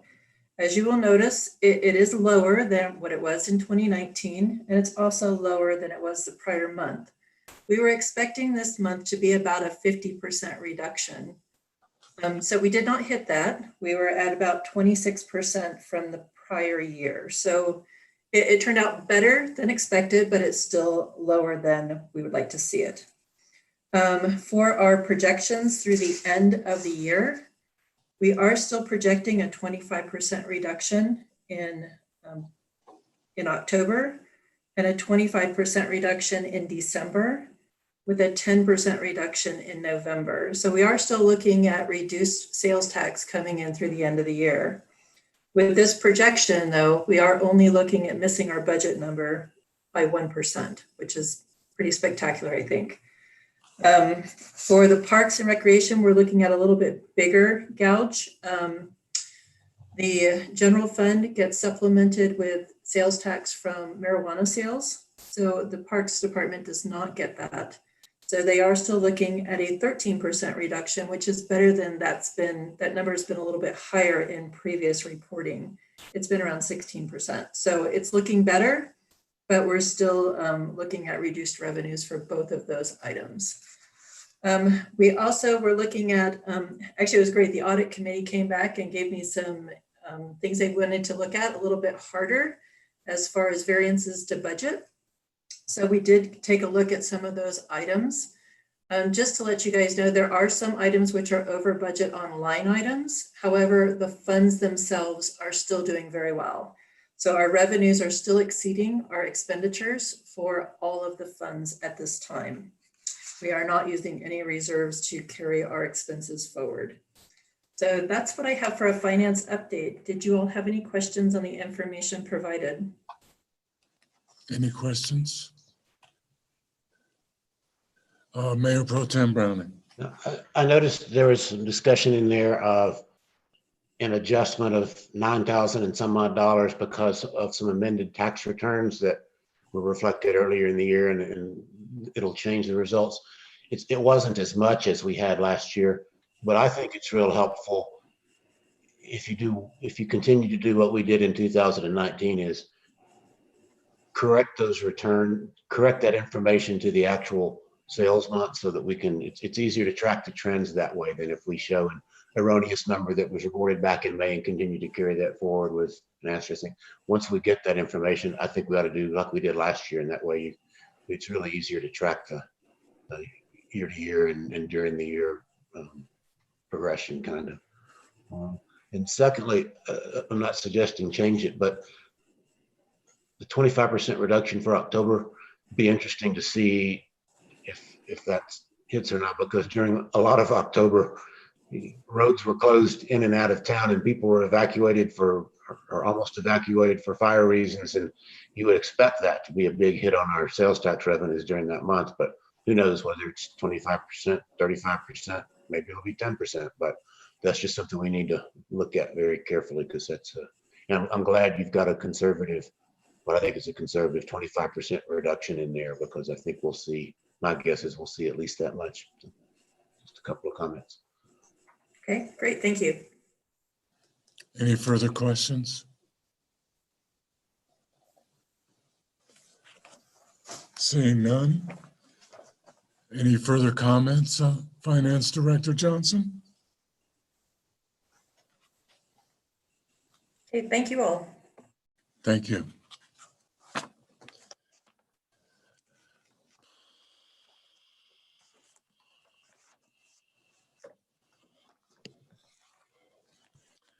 Utilities update. Hello, Mayor and Direct Trustees. So you'll see this month, we did add in some information on the water utility to give that water utility update. In particular, the 1st of November is the end of the water year with Longmont. So we do write our letter where we go through our annual truing up between the town and the city of Longmont. And so that prompted me to go ahead and do a full report, sort of like we've been doing for the wastewater treatment facility. Thought you might like to see that there is a monitoring schedule that you can go online and can be pulled up with CDPHE. And that goes through the various items we have to do, and it will show you that the various tests that needed to be done were done, and just may give you some information on the water utility. In that water utility update, I did want to point out that the letter to Longmont is the initial letter we sent to them. They have reviewed it, but we are having a meeting, Victoria and myself, and a couple of the people at Longmont on Friday, just to go over. They haven't really said if they want to make any changes or not. It is something that we usually send in some of our expectations and wait to see if that meets what they also were thinking. So that's not finalized yet. I did want to then also mention that in there is some of the first documentation on the number of service connections, trying to show when those connections were done and what was there. That was some initial documentation, that and the CBT shares that Clerk Vasquez has done over the years and was able to put together. And now we are working on further documenting all of those. That was the initial papers that we had, so I wanted to get those in there for you. On the wastewater report, I really just wanted to point out that there was some information. The UEB did discuss what they felt should be done with regards to grease traps and with regards to high strength waste. And with that, I really thought I would open it up just to questions, since it is all in there, and we could go through more what questions you all have on that, those various documents. Are there any questions at this time for Aaron? Mayor Pro Tem Browning. I've got a couple. So with regard to the CBT shares and stuff, the process will be you're going to meet with Longmont, and then Longmont will send us a responsive letter that reflects either their agreement with ours or whatever, any changes that they think need to be made in our version of where we stand. Or they might, during our discussion, actually mention what they think we might want to modify in our letter and rewrite the letter to them. Okay. Last year, we didn't have a meeting. I just put together the letter and sent it to them, and they sent back an okay. I think after some of the issues this year, everybody's looking at that in more detail, right, and wanting to make sure we get both letters as accurate as possible. But we anticipate at the end of that process getting a letter back from Longmont confirming that that they agree with us or suggesting a couple modifications or something. Yes. And any idea, is there a target date for that, or? They're usually quite responsive. Right, but right now I think they're waiting till our actual meeting on Friday. We were going to try to do a meeting today, but it didn't work for everybody. Because just to be clear, I still have in mind possibly repealing or seeking to repeal, asking the board to consider repealing Ordinance 1055. But I've been waiting to do that until we were clear in writing, both us and Longmont, where we were. And I guess if that's anticipated in the next month or so, we could always schedule a discussion on that issue after we've got everything in writing. But that's what I've been waiting on, so that's why I asked that question. So I guess if further question, if that's finalized with Longmont, if you could just let the board know by email or something, we've met with Longmont, we've got their writing back, so we know what the timing was on moving forward to consider Ordinance 1055 repeal or not. That's Well, I have one question. I thought I would have that by now and thought I could be going Yeah, forward. I know it's more difficult this year because there've been more attention to detail, which is good. I'd rather spend more time and get it right than do it quick and overlook some things. I commend you for doing that. And then secondly, I didn't understand something about a UEB recommendation. They were looking at the high strength surcharge. And as you reflected, they suggested that those who have waste that's higher strength than average should pay more than those who are of lesser strength. And that philosophy that's been discussed in the past. The problem in the past has been we couldn't really identify without testing who those were. And so therefore, when we did the high strength surcharge, it was basically our best estimate of how to distribute the additional operating costs of the wastewater treatment facility. That's how we got there. I agree that we knew at the time that wasn't the best way to do it. We just didn't really have a good alternative to figure out, like if 3 restaurants have 4 grease traps or don't maintain them and they're dumping much more into the system than 3 restaurants who have state-of-the-art systems and clean them monthly. We didn't have a way to measure that. And so I'm just wondering how we can put that, how they would suggest that we could implement that recommendation of those who put more into the system have to pay more. I agree with it. I just don't know how we get there. And I think they'd agree with that. I think it sounded like they were trying to emphasize to some extent that this was a carrot and a stick, or more the stick, that we're trying to put these out because we want reduced levels of BOD. It wasn't just about the finances specifically, that there was some discussion on how much you have. And so there is some concern on how you set your rates, which is part of why I believe we were asked to look at it, was to determine the rates themselves, and whether they should be decreased or potentially increased based on what we're seeing at the wastewater treatment plant.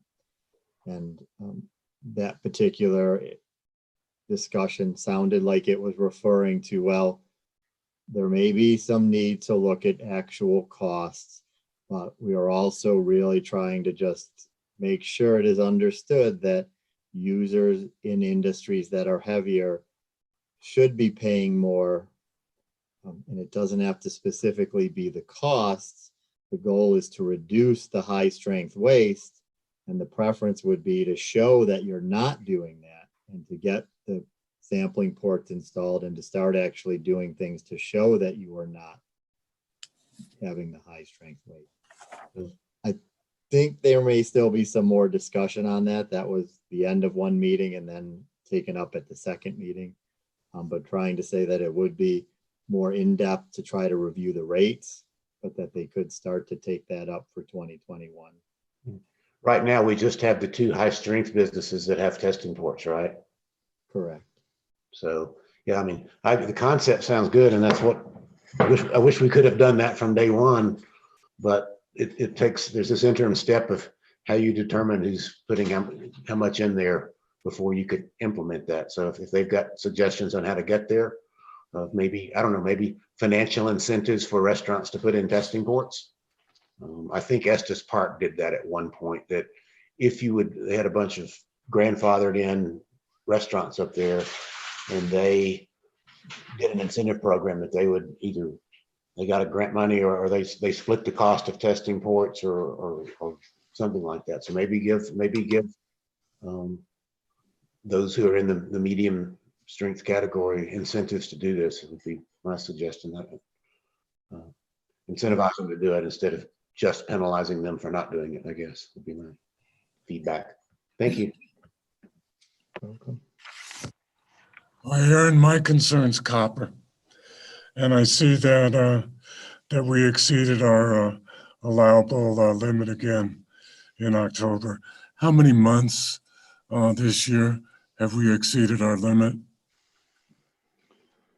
I think we only were on the limit 3 months that we made it. So I think we've had 3 months since we've had to report copper that we've actually been under the limit. So We're in November. So are you telling me that we were out of compliance between 5 and 6 months? Right, until we actually got the side streaming program started, which I believe was May. And then we had June, July, and August. It could be 4 months, May, June, July, and August. And then now September and October have been the 2 months where it went back up. It did start to go down again in October. Mm-hmm. It is something with the heavy metals where they can sit in the waste at the bottom to some extent and get picked up when things get stirred around. So it is one that I've learned it can take time to clear it out of the system if there was one big batch or multiple batches. So what you're saying is if we had a very high reading, let's just use an example, in August, that it may take 3 or 4 months for that copper to dissipate out of the wastewater treatment facility. Is that correct? Right. With our limited test, right, we've only really had one experience when they first started going. It did take 2 months to get it back down. But again, we don't know how much had been sitting in there over time. And so when they started side streaming, so yes, some period of time. I don't have a good length to that period of time. And do we have any results on testing at the 2 sampling port facilities in regard to copper? I was just checking back with Ramey, with our wastewater operator. They are working to get, they had a broken sampling test kit, the specific one that they wanted to use at these, and they're getting that together. That's one of their #1 items I've asked them for, is to get that so we can do that. So it would seem that if they were off streaming, that there wouldn't be an ongoing copper problem, and that it would be what you mentioned in regard to residual copper in the plant. Do I have that right? Or it could be coming from somewhere else. There's always, right, that's part of what we've been trying to see, is exactly where it's coming from. Mm-hmm. Well, with the sampling ports, we'll be able to find that out eventually. And I understand, and I still don't understand. I mean, what I don't understand is if we go to a general wastewater permit, why our copper levels are allowed to be higher than our current individual wastewater permit. Could you do some research and educate me on why that's the case? So it's not the general permit, it's moving the outfall. If we move the outfall to a new location, which is what we've done, that new location allows for copper. So they have each section of stream where they give you limits on how much you can is allowed into the stream in particular sections. Where we're at now, it was 2.2 micrograms. And from what I've read, the new location had limits at 14 micrograms. So that was part of the whole reason why I kept asking CDPHE, why can't you do something to allow us to use this new outfall? If you know it's better for the stream, that part of the stream can take more copper, why wouldn't they do it? So that was where they really started coming back with, well, switch to a general permit. After I kept asking them, look, can you guys explain this? I know you have your procedures, but in general, right, we can get 14 micrograms here, meaning that the stream is not as much of a concern. And from what I've read, it is a South St. Vrain from Red Gulch, from where the Red Gulch intake is, to the confluence of the North St. Vrain, has some environmental reasons why it is more of a concern than the North St. Vrain. And the current outfall is right at the confluence. So I don't know if there's a specific section, like if you're within 10 feet of that, you're considered to be in this particular part of the stream.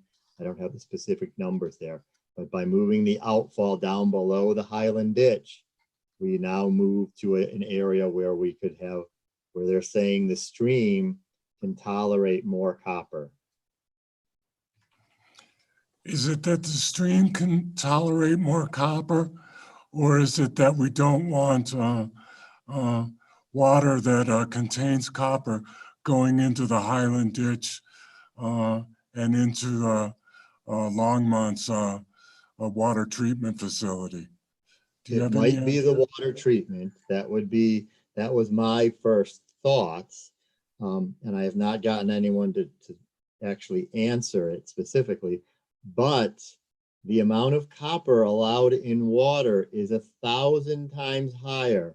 We are allowed milligrams of copper when we do our copper test. I believe it's in the monitoring schedule. I don't know if it has a specific number. We are allowed milligrams of copper in drinking water. So it would appear this is not about drinking water copper, or it's about the stream and the effects it has on the stream. On the health? I understand the ecosystem of the stream. I understand. Thank you very much for that information, sir. I have a question for the utility director. Go ahead, sir. Director Kaplan, this is a fascinating discussion on the copper limits. I wonder, I don't think you have the answer, but maybe you could find out. Our new outfall pipe, now in point of fact, will be concentrating the copper because it's below the Highland Dam. And the Highland Dam, the Highland Ditch Company does on occasion sweep the river. In other words, basically the only water that's going to be going into that river for a period of time will be our outfall pipe with its concentration of copper. So the copper won't be diluted by whatever's coming over the dam because Highland's pulling it off. So I'm just curious if you know or can find out if the allowable limit of copper at the new outfall pipe takes into consideration a decreased flow in that river below the dam, which is generally the case most times. I know there has been some discussion. That was part of the concern. That was probably the main concern that I heard from anybody on actually switching to the general permit. So when we first were moving just the outfall, we were going to be still with the same style of permit, let's say, where they were looking at the flow and they already knew what the flow was. With this general permit now that we've switched to, right, in addition to moving the outfall, we've been told we can now go under the regulations for this general permit, which is more streamlined, that anyone can try to fit under this general permit and not need to follow specific regulations for that part of the stream. Changes it even more. And there was concerns about the dilution there. So I can look into it, but again, we're looking at sort of two separate steps. One we're now avoiding. We're not going by the specific stream limits. We're moving to the general permit, and I will be seeing what they write in this permit for this general format of permit. But I can try to find out more about how the dilution is incorporated into that. No, I would appreciate that from an ecological aspect. You know, you don't need to make it a project, but if you can find out that information, that would be great. Thank you. You're welcome. Any further questions? Thank you for your presentation, sir. Very comprehensive. You are welcome all. Administrators report.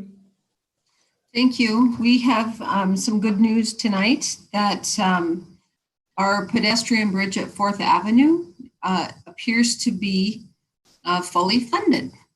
So we have received notification that CDBG-DR money can be used as our match to the Safe Routes to School grant. So as the board, if you recall in our budget that you're going to adopt tonight, we had a $125,000 match that we thought we were going to have to make from our general fund. We will no longer need to do that. So we will be able to use DR and Safe Routes to School. One of the stipulations of using the DR funds for that is that they must be spent before July 21st, or July of 2021, I'm sorry. Meaning that we will very soon here be procuring the person to design the bridge, complete the environmental review, and then potentially actually purchase the bridge with those funds as well. So that as much as we can get expended by the end of July, then CDBG DR can cover it. So that's some of our good news tonight. Also, just want to remind the board and the public that the site plan modification public hearing that was scheduled for, Summit Housing has been rescheduled for Thursday, December 3rd at 6:30 p.m. And those notifications will be going out to neighbors as well as published. We did have a free flu clinic a couple weeks ago, and we are hosting another one tomorrow. So anyone who's still needing that in the community, those will be available between 10 a.m. and noon tomorrow at the visitor center. The other really big information or exciting information that we have available right now is the CARES Act funding toward our business community. And so, so far, the revolving loan committee has approved another $26,000 in loans to local businesses in the past 2 weeks. But better than that is that there's about $25,000 of our CARES Act funds that will be going for business grants to local businesses. And recently we have been working with Boulder County. They received a large portion of CARES Act funding, $27 million worth. They are going to shoot $150,000 of that over to Lions to help our business community. And that revenue losses will be able to be qualified for that round of funding. So we have, our Main Street manager has agreed this money has to be spent prior to the end of the year. So we literally have like 6 or 7 weeks to spend $150,000 to our business community.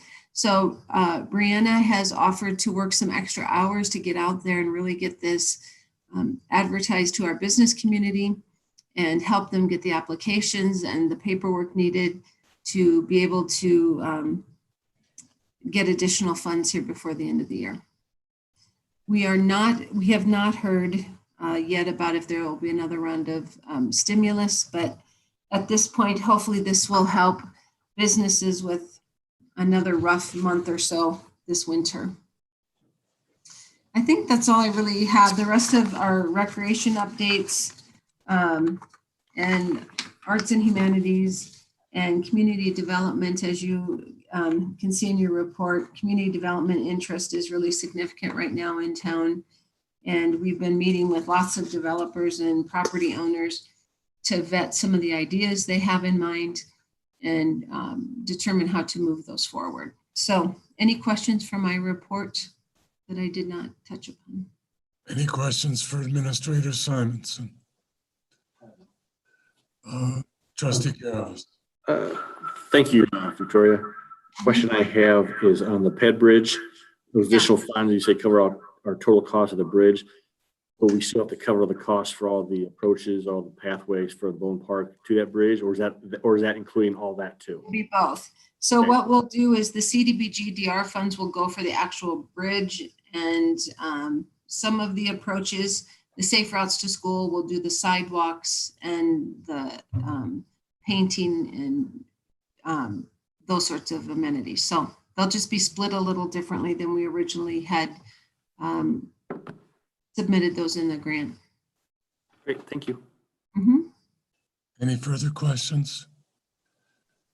I do think it's safe to say we'll have a bridge in 2021. Good. Thank you. Oh, I should give a quick update. Second Avenue. The Second Avenue Bridge project, I don't want to wait for 3 weeks for Tracy to give her update. That project has started. And so on our website is a separate Second Avenue Bridge project update page, which literally will be updated probably daily as we move forward. The contractor was out in the field today marking the trees in the right of ways that will be taken down as part of this project. So I don't want people to be shocked about that. This bridge is much bigger and wider than what we currently have. And so it is going to take the removal of trees. FEMA does not cover tree replacement. So I'm hoping that we will be able to potentially have some of these other grants we've applied for, will be able to replace some of those trees along that route. But they have made the decision that they are going to have to close the intersection of 2nd and Park. We were hoping they would not have to do that immediately, but upon the site walk, they are. So that means 1 block every direction from 2nd and Park is going to be a sign, no through traffic, except the folks that live there. So way down by the Black Bear Hole, way at 2nd and Main, and then 3rd and Park. We'll have signage so people don't go down that way. They made the decision because we are doing such significant storm drainage work at the intersection of 2nd and Park that we needed to block it until they can get through that piece. So you are going to see significant activity out there. Either this week or early next week, they're going to start putting in the alleys, the new alley access points off of Park Street on the 2 buyout properties on both the east and west side of that intersection. We did get permission from HMGP to be able to use the lot, I don't know what the address is, maybe you do, Wendy, right across from Habitat for Humanity to, what was the address? It's 117. Park Street, to be able to access that alley, since we won't be able to get to it off of 2nd Avenue anymore. So you're just going to be seeing significant work in that area. And as a reminder to the public, this project is a full 6 months. So we will have significant traffic changes for people on Lyons Valley Park and in that neighborhood for 6 months. Is Railroad Avenue going to be closed? No, Railroad will be open. Good.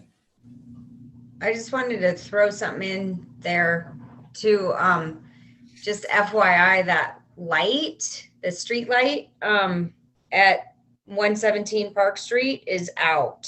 Okay. So you might want to just put that in make a note of that. Okay, I'll tell them. Any other comments to the town administrator?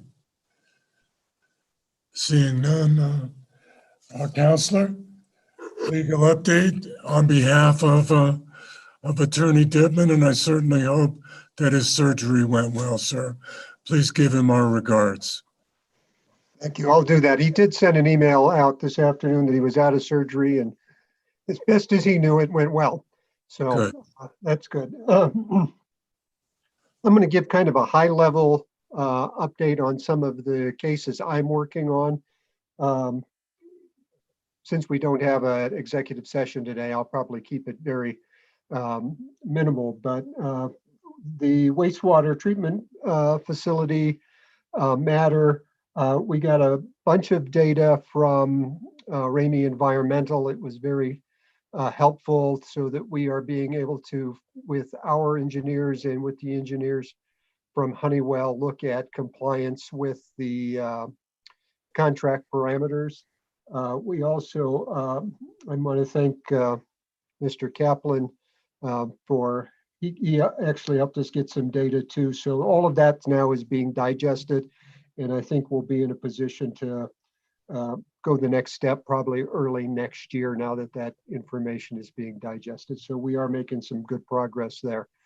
It was a whole slug of data that Ramey Environmental gave us, so it should be very, very useful. I will just apologize to members of the board on the matter where we got the judgment on the property that I haven't had an opportunity to start executing on that. We did give the property owner an opportunity to avoid that, and he responded immediately that that was not going to work for him. So we will take that next step. I was supposed to start a trial on the Monday after Thanksgiving that was supposed to go until Christmas Eve. But due to COVID, Adams County had to change all those trial dates. So that 3-week trial is now gone. And I should have some time available to get after some of these little things. So I expect that will be happening in the next few weeks. There's 2 cases I'm working on code enforcement issues.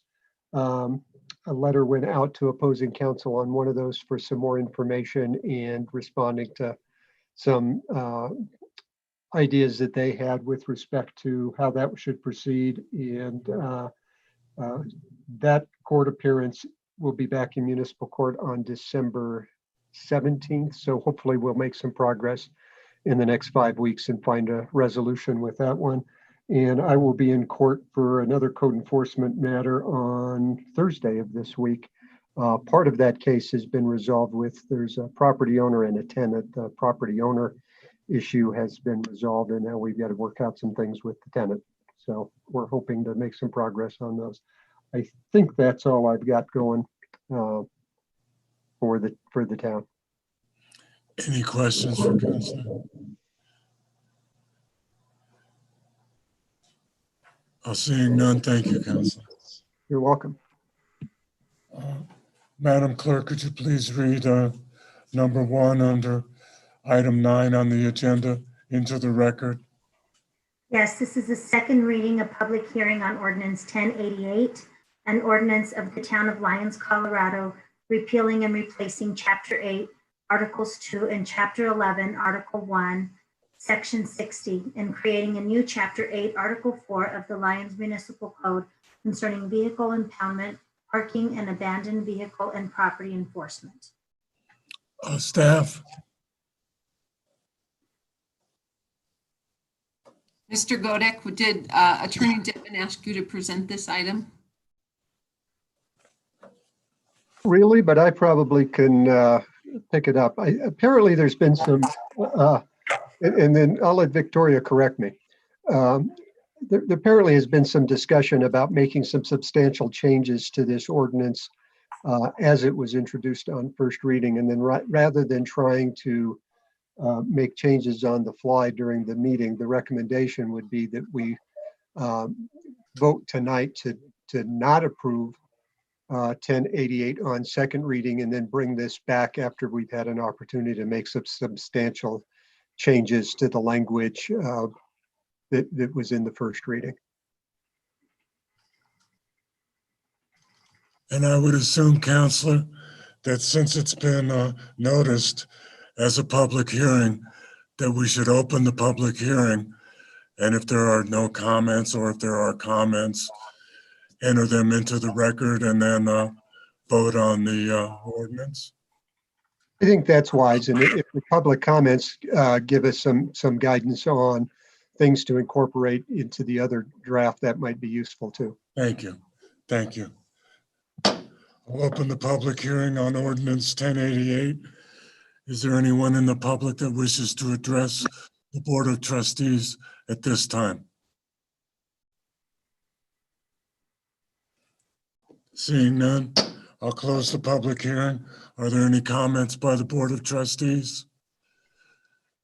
I probably should have entertained a motion first. Do we have a motion? Mayor Pro Tem Browning. Pursuant to council's advice, I would move that we not approve ordinance 1088 on second reading.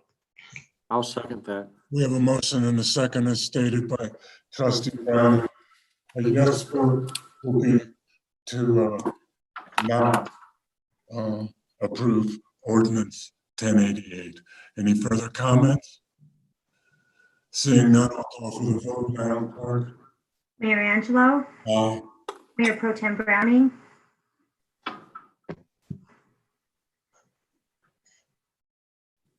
I'm sorry, I didn't hear you, sir. Oh, Oh, now you're yes. Okay. Trustee Waugh, Aye. Trustee Rogan, Aye. Trustee Lowell, Hey, Trustee Caravas, Aye. and Trustee Miller. Yay. Ordinance 1088 is defeated and will be brought back at a future meeting for discussion, and hopefully we'll end up passing it. Could you please read item 2 into the record, Madam Clerk? Yes, this is a second reading, a public hearing of Ordinance 1089, an ordinance of the Town of Lyons, Colorado, levying general property taxes for the 2021 budget year. Staff? Good evening, Mayor and Board of Trustees.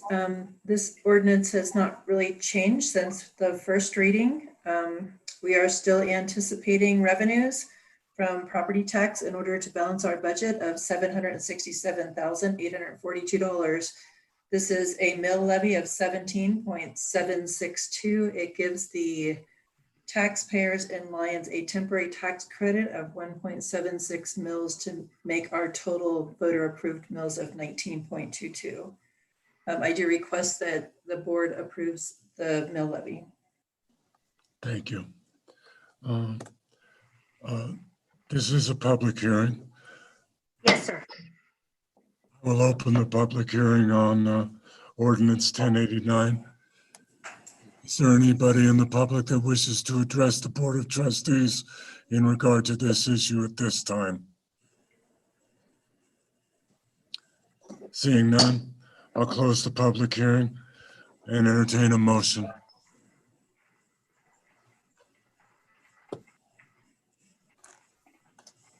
Mayor Pro Tem Browning. I move the adoption of Ordinance 1089, an ordinance levying general property taxes for the 2021 budget year. Do we have a second? Second. There's been a motion and a second as stated by Mayor Pro Tem Browning. Any further discussion? Mayor Pro Tem Browning. I'm going to vote in favor of this ordinance, but only for one reason. And that is that the money the revenue that it produces, as we've considered the budget figures, is necessary to establish a capital improvements fund, which has been, in my view, something that should have been done a long time ago. We're finally able to do that for 2021 under the proposed budget. But if you took this money out of our revenues, it would be difficult to establish one at all, or if we establish one, it would be greatly reduced. So for that reason alone, only, I am supporting the increase in the tax mill levy, despite my initial reluctance to do so. Any further comments? Trustee Garvis. Well, I agree with Mayor Pro Tem Browning's statement of as long as the money goes to the capital improvements, I'll be voting no on this for, as I stated at the very beginning of this process, pushing our mill levy credits to 1.76 by using several of them this year. The previous board also used several of them last year, at which time I said we spoke with it and said we shouldn't be able to raise that much more, or we shouldn't have to use that much more. It was just for the budget year 2020, back when we voted in 2019. And back then I did say that I wouldn't agree for using any more this year. So it's just a matter of, I trust my colleagues will pass this and that's fine. But when it comes to this exact same time next year, 1.76, in the last couple of years, we've used more than that to, as it's been told to the public, that's how we balance our budget. It's possibly won't be there. And by using our fund balances to quote unquote balance this year's budget. Well, if you look at the end of the current fund balances, after our 3-month reserve, we used quite a bit of it in some of them, and there won't be enough there as it sits now. Of course, that situation changes as the assessments change, taxes come in, and the finance director will keep us abreast of that throughout the year. But for that reason, though, I will be voting no. Any further comments?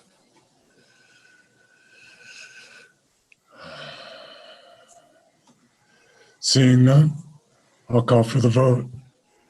Mayor Angelo, Aye. Mayor Pro Tem Browning, Aye. Trustee Waugh, Aye. Trustee Rogan, Aye. Trustee Lowell, Aye. Trustee Garvis, No. Trustee Miller. I didn't hear Trustee Miller. I didn't, and her camera's off, sir. Okay. So we have a 5-1 vote to approve ordinance 1089. Could you please read item 3 into the record, Madam Clerk?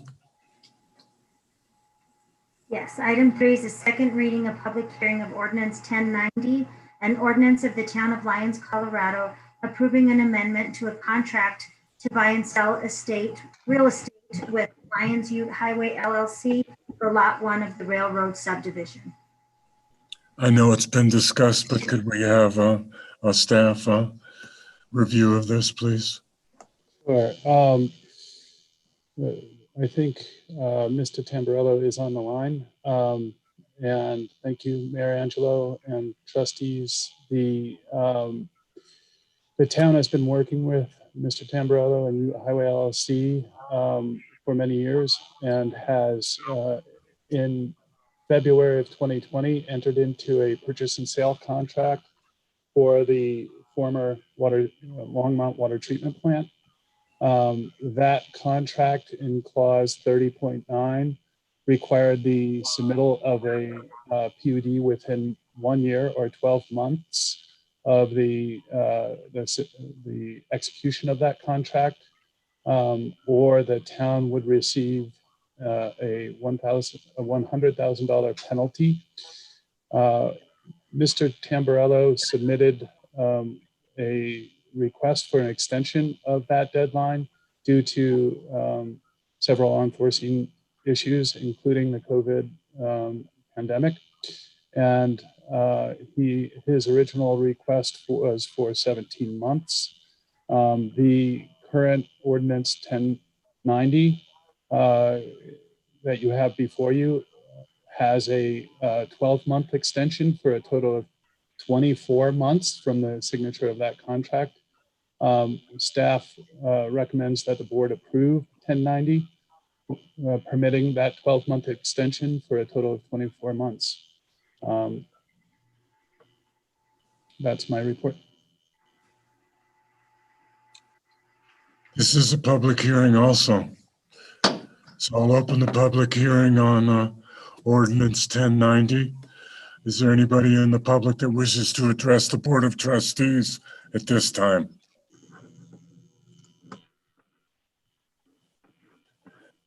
Seeing none, these are very quick public hearings. Seeing none, I'll close the public hearing and entertain a motion. Mayor Pro Tem Browning. I move the adoption of ordinance 1090, approving an amendment to a contract to buy and sell real estate with Lyons Ute Highway LLC. We have a second. I'll second that. We have a motion and a second as stated by Mayor Pro Tem Browning. Any discussion? Seeing none, I'll call for the vote. Madam Clerk? Mayor Angelo, Aye. Mayor Pro Tem Browning, Aye. Trustee Waugh, Trustee Rogan, Aye. Trustee Lowell, Aye. Trustee Caravas, Aye. Trustee Miller. Ordinance 1090 passes 6-0. Thank you. Madam Clerk, could you please read item 4? Yes, item 4 is a second reading of public hearing of ordinance 1091, an ordinance of the town of Lyons, Colorado, amending certain sections of section 16-7-50 of the Lyons Municipal Code concerning alteration/extension of non-conforming buildings and structures. Staff? Sure. Thank you, Mayor Angelo, trustees. I'll give a brief report because I've been over this a few times, but essentially in several areas in the historic R1 district in downtown Lyons, the historic areas of downtown Lyons, there are buildings that are in the setback and violate the setback. and in order to encourage development in these, with these lots, we are recommending a variation to the non-conforming code. It is Lions Municipal Codes 16750. This would allow for minor modifications to buildings that are in the rear yard and the front yard setback. Staff is recommending one modification to what is in the code that is before you, and that we add corner yard setbacks to the code, and that is highlighted in the yellow area of the cover memo, and I will show this to you and explain why. Let me see if I can share my screen.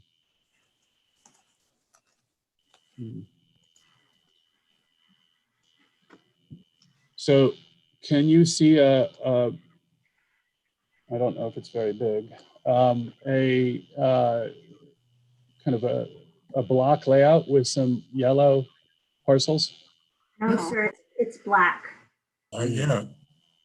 Let me see if I can try that again. There it is. Okay, sorry about that. In the code that you reviewed last time we met, there was a provision for rear yard setbacks and front yard setbacks. However, in this area with alley loaded lots and historic areas of town, oftentimes the side yard setback where two streets meet is the side yard setback, is also a condition that has non-conforming buildings. And so in order to allow for expansion of those and not have a variance required, we would like to add to the ordinance one provision. And I will show you the provision in the text that's highlighted in the cover memo. So let me see if I can do that.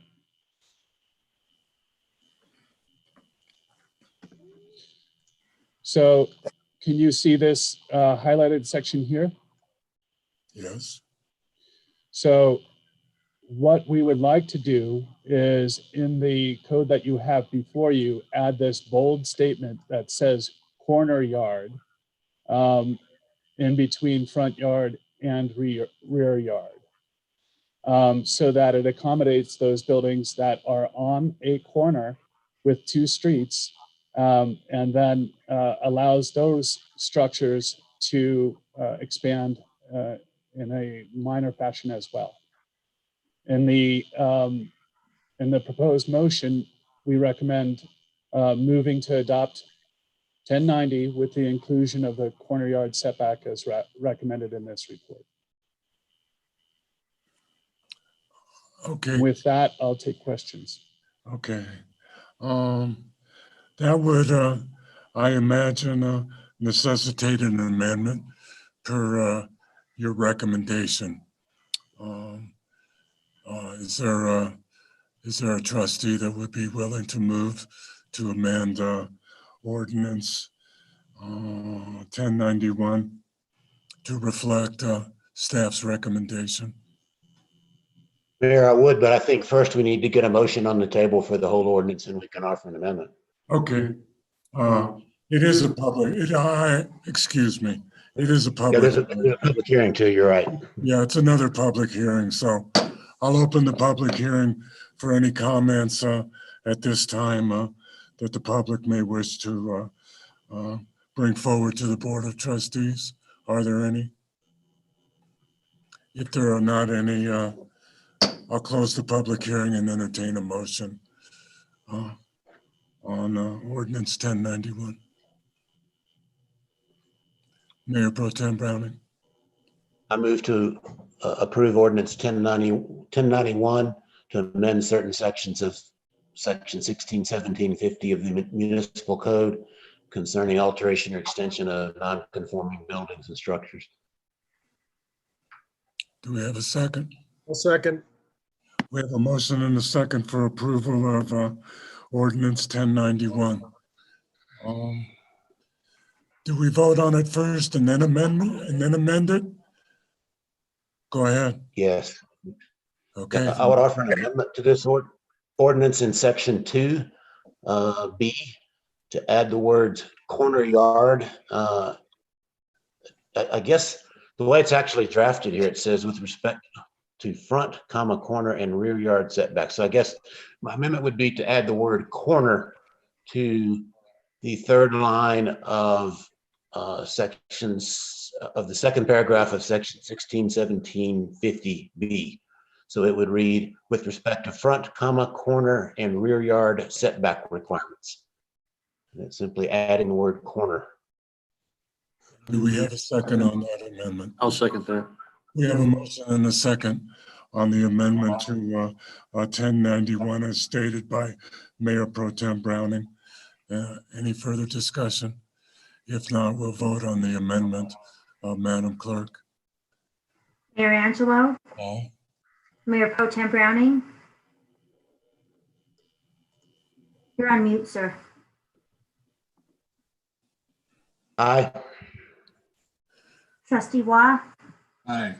Trustee Rogan, Aye. Trustee Lowell, Aye. Trustee Carabas, Aye. Trustee Miller. Yay. The motion to amend passes unanimously. Now we'll vote on ordinance 1091 as amended. Do I have that right, Madam Clerk? Yes. Any further amendments, maybe? Seeing none, then we will vote on ordinance 1091 as amended. I'll call for the vote, Madam Clerk. Mayor Angelo, Aye. Mayor Pro Tem Browning, Aye. Trustee Waugh, Aye. Trustee Rogan, Aye. Trustee Lowell, Aye. Trustee Carabas, Aye. and Trustee Miller. Yay. Ordinance 1091 passes unanimously. Madam Clerk, please read item 5 into the record.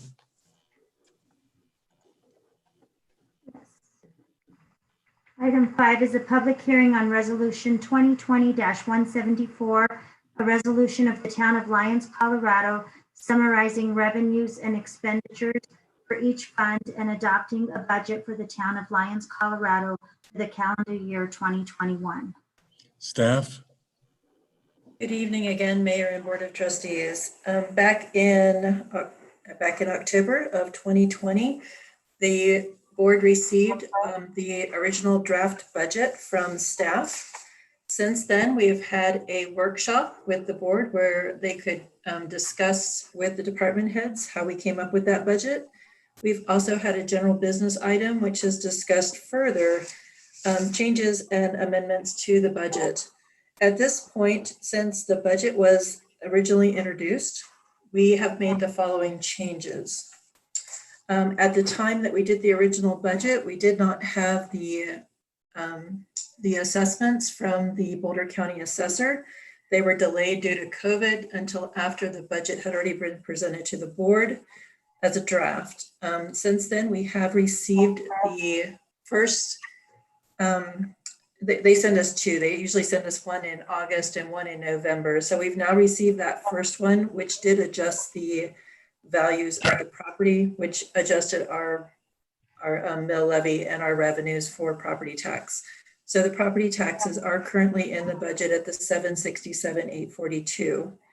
The second item that has changed since the original budget is the Board of Trustees has asked us to reduce the planning salaries for the department, which is in the general fund of $50,000. We did reduce that in salaries, payroll taxes, and retirement at $45,188 for salaries, $34,57 at payroll taxes, and $13,55 in retirement. This does not have any impact to the overall budget. We took that $50,000 and we moved it to our capital improvement fund. The next change that we made is in the capital improvement project list, we were missing the wastewater treatment re-rating construction costs which according to Director Kaplan were about 215,000.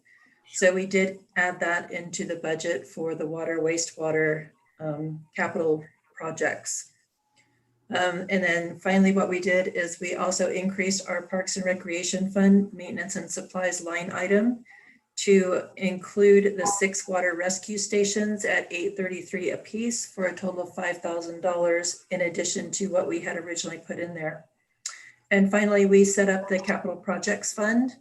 We did fund that with $250,000, and then we added another $50,000 into that fund from the general revenues of the general fund.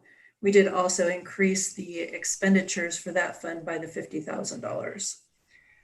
One final thing, which we didn't know when I did my staff report on Thursday, is that the $125,000 match for the Safe Routes to School, which is currently set to be a transfer out of the general fund and into the grants fund, will no longer be required. So we can either move that to the capital projects fund if you guys wanted to do that, or we could just let that fall into reserves for 2021. That's my report. Did you have any questions? Are there any questions for Finance Director Johnson? Finance Director Johnson, I've been very concerned with our reserves. So let me ask you what you would recommend in regard to what we do with the funds that you just mentioned. Would you prefer that they be put into reserves? Would you prefer that they be put into capital improvements? Where in your fiduciary expertise would you feel that they should be put? Well, thank you for asking for my opinion. As far as I am concerned, as long as we have the reserves that meet the 3 months required, then that would be what I would suggest. If you choose to go ahead and let this fall into reserves, that's fine. You can always reappropriate it at another time, or you can wait until next year and see if there's other projects for next year that you would like to use it on. Okay, I understand that. I understand completely that it's our decision. I just wanted your take on it, to be perfectly honest with you. Are there any further questions for Finance Director Johnson?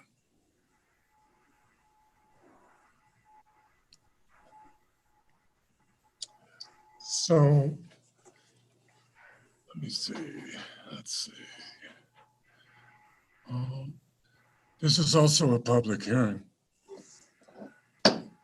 So I'll open the public hearing. Is there anybody in the public that wishes to address the Board of Trustees at this time?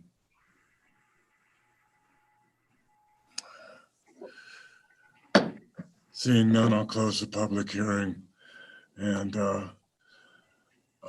entertain a motion.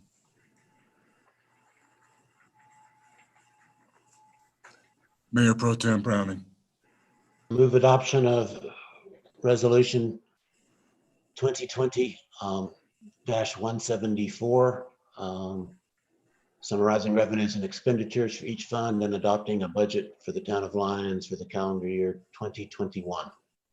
Do we have a second? I'll second that. We have a motion and a second. Discussion? Mayor Pro Tem Browning. I would like to offer an amendment, and that would be to address the additional $125,000 that Finance Director Johnson just identified. And I would like to amend the budget to have that $125,000 put into the general fund reserve. I'll second that. We have a motion and a second, as stated by Mayor Pro Tem Browning. Any discussion?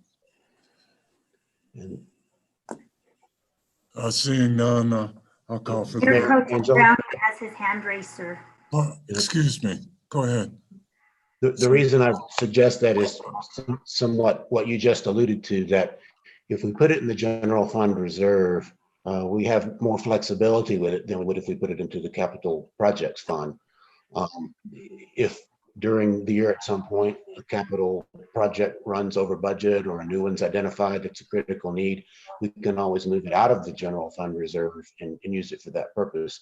But once put into the capital projects fund, as Finance Director Johnson has explained to us several times during the budget process, you're much more restricted on what uses you can make out of it. So your concern about the level of reserves above and beyond the 3-month expense reserve that we try to always keep is well taken, and this would give us more reserve and more flexibility during the year, and that's where I think it belongs. And I think we should be more flexible rather than, although it's tempting to boost the capital improvements fund, capital projects fund even further. I think we can always do that later if we need to. Okay. Any further comments?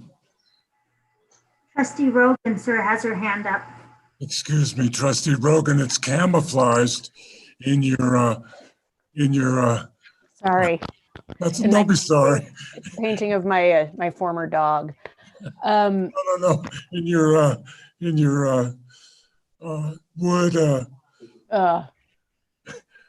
looks almost exactly the same as your Sorry. shelf. Go ahead. So I appreciate Mayor Pro Tem Browning's suggestion, and I would like to suggest something a little bit different. I would like to suggest kind of splitting the difference and putting 75,000 of that 125 into reserves, and then putting that additional $50,000 back into the planning department.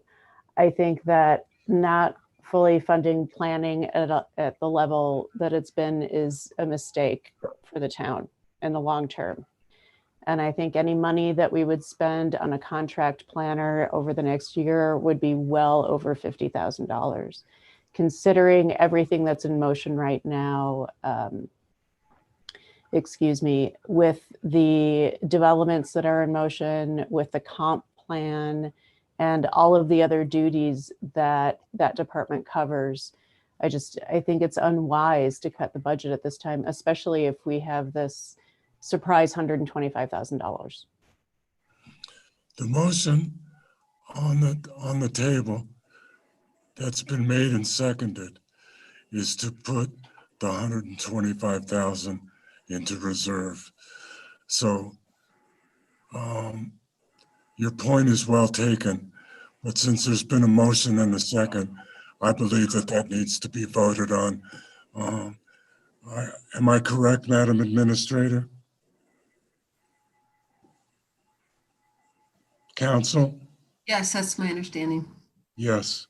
Okay, so let's, if there's no further comments, then we should vote on Mayor Pro Tem Browning's motion to amend. I'll call for the vote, Madam Clerk. Trustee Lowell had his hand up, sir. Oh, Trustee Lowell, I'm sorry. No, I just have a Right, sir. procedural question. Yes. So if we vote yes on this amendment, then will we then entertain Trustee Rogan's amendment, which would compromise what we're voting on now? Do we have to do it in serial fashion? We have to vote on this amendment, and then Trustee Rogan will introduce her amendment, which will basically undo this first one, correct? Correct, that's what it would do. Okay, gotcha. Okay. Any further comments? She could offer it, I guess, as a friendly amendment, I'm unsure. They could offer it as a friendly amendment, and then we'd have to vote on the friendly amendment and then vote down the amendment and then go back to the friendly. It would probably be easier if people were inclined to offer the friend or to follow the friendly amendment, vote down the amendment, and then ask for any other amendments. The person that makes the amendment would have to accept the friendly amendment. That is That is the way that it works. If the person that made the amendment would reject the friendly amendment, then we have to vote on it. I believe I'm correct, Madam Administrator. I I believe you're agree. correct. I believe you have to vote on the motion that has the first and the second. That's right. And ask if he's willing to accept a friendly amendment. If not, you need to vote on it. And then you Trustee can Rogan? another if it doesn't pass. Mayor Pro Tem, are you willing to accept that friendly amendment? It's not really a friendly amendment, it's a competing amendment. So Yeah. with due recognition that you have the right to propose a further amendment after we vote on this one, no, I won't accept the amendment because it's not really a friendly amendment. And then you're free to offer your further amendment after we vote on this if it passes. Okay. Understood. Thank you.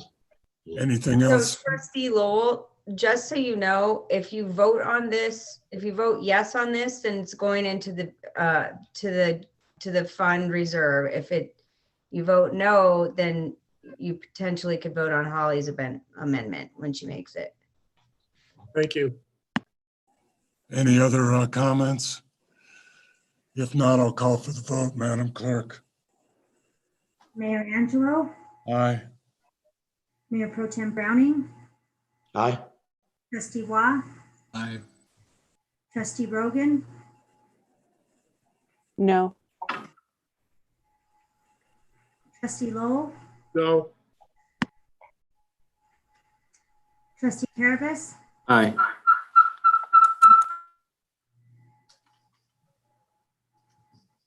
No. The amendment passes 4-3. Are there any further amendments?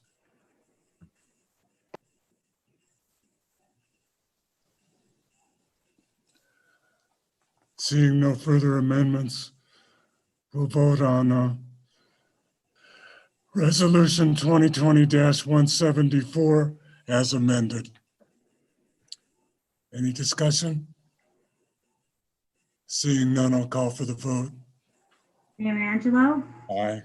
Mayor Pro Tem Browning, Aye. Trustee Waugh, Aye. Trustee Rogan, Aye. Trustee Lowell, Aye. Trustee Carabas, Aye. Yay. Resolution 2020-174 passes unanimously. Please read number 6 into the record, Madam Clerk. Yes, this is a public hearing of Resolution 2020-175, a resolution of the Town of Lyons, Colorado, appropriating sums of money to the various funds in the amount and for the purpose as set forth below for the Town of Lyons, Colorado for the 2021 budget year. Another public hearing. Is there anybody, I'll call it to order. Is there anybody in the public that wishes to address the Board of Trustees at this time in regard to Resolution 2020-175? Seeing none, I'll close the public hearing and entertain a motion. Mayor, I have a question to staff just to make sure I understand. Go This ahead. resolution really just appropriates the funds that we just voted to approve in the budget. Is that right? That is correct. So according to the budget law, we cannot actually spend the money until it's been appropriated, and that's what this resolution does. Since you guys did make the change to the that 125 going into reserves, we would probably need to reduce the appropriation by that 125,000 so that we're not able to spend that.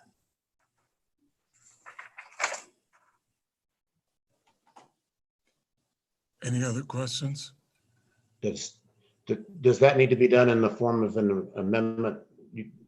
I guess I'm asking that to Councilor Godek. If we want to reduce the appropriations by 125,000, is the proper way to do that by an amendment to the resolution? Yes. Okay. Okay. I'll entertain a motion.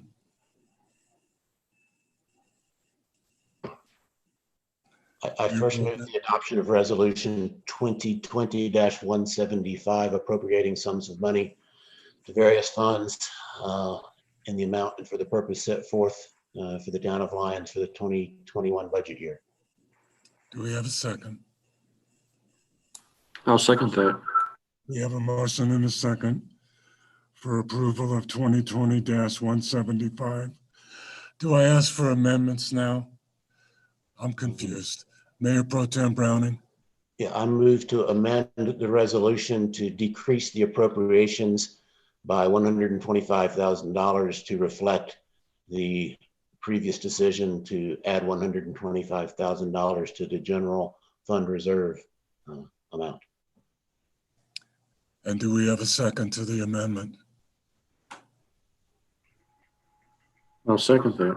We have a motion and a second to amend Resolution 2020-175 as stated by Mayor Pro Tem Browning. We'll vote on that. Any comments first? Seeing none, we'll vote on that amendment. Madam Clerk? Mayor Angelo, Aye. Mayor Pro Tem Browning, Aye. Trustee Waugh, Aye. Trustee Rogan, Aye. Trustee Lowell, Aye. Trustee Travis, Aye. Yay.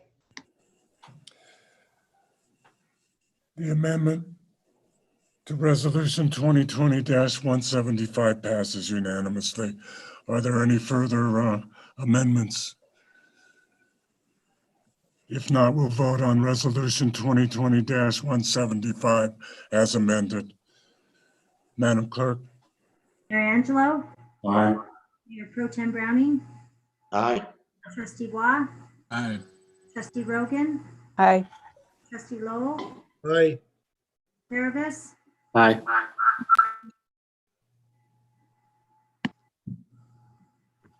Yay.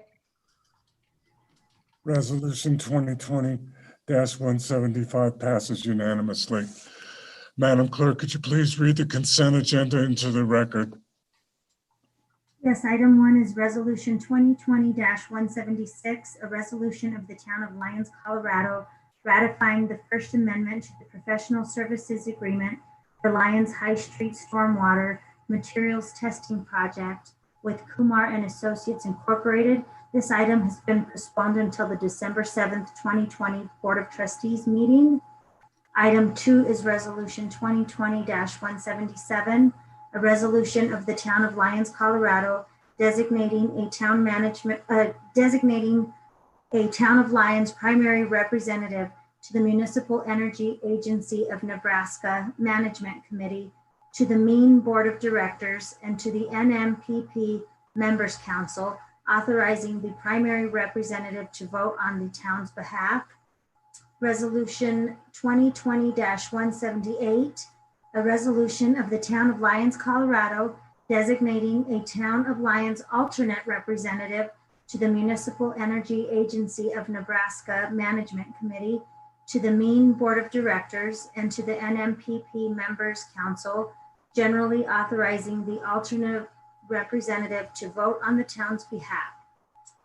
Resolution 2020-179, a resolution of the town of Lyons, Colorado, approving an intergovernmental agreement between the town of Lyons and the Lyons Regional Library District for the permanent placement of an art piece, the November accounts payable, and the November 2nd, 2020 Board of Trustees meeting minutes. Thank you, Madam Clerk. Are there any items that any trustee wishes to remove from the consent agenda? Yes, item 6, the minutes from November 2nd. I need to make a correction. Okay. Is there a motion to approve the consent agenda? So moved. Do we have a second? Second. We have a motion and a second to approve the consent agenda with the exception of item 6 as stated by Mayor Pro Tem Browning. I'll call for the vote, Madam Clerk. Mayor Angelo, Aye. Pro Tem Browning, Aye. Trustee Waugh, Aye. Trustee Rogan, Aye. Trustee Lowell, Aye. Travis, Aye. and Trustee Miller. Yay. The consent agenda is approved. Mayor Pro Tem Browning? Yes, on the minutes for November 2nd, on page 4, it's the minutes for the general business discussion. Make sure I've got this right. Yes, and it's item 1, and it's down on line 220. It reflects a discussion that we just had, kind of another discussion on about reducing the planet budget by $50,000 and allocating that $50,000.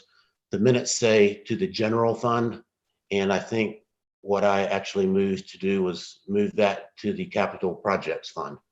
So I'd like to move to make that correction. Instead of general fund, say capital projects fund. And I think that was stated correctly earlier in the meeting. Right, but I just didn't want to create a conflict between the minutes of the prior meeting and what we just did in this meeting. That's fine. Do we have a second? Yeah, I'll second that. We have a motion and a second for the correction as stated by Mayor Pro Tem Browning. Any comments? I'll call for the vote, Madam Clerk. Mayor Angelo, Aye. Mayor Pro Tem Browning, Aye. Trustee Waugh, Aye. Trustee Rogan, Aye. Trustee Lowell, Aye. Trustee Caracas, Aye. Trustee Miller. Yay. The meeting minutes on the consent agenda have been approved. Could you please read item 2 under general business into the record, Madam Clerk? Yes, item 2 is discussion direction on resolution 2020-181, a resolution of the Town of Lyons, Colorado, establishing a board staff relations advisory committee and setting procedures for such committee. Staff? This was a policy that the task force made up of Trustee Wan, Trustee Browning had originally done a first draft of. Since that time, the 2 trustees have met with the clerk and I to go through this in a little more detail.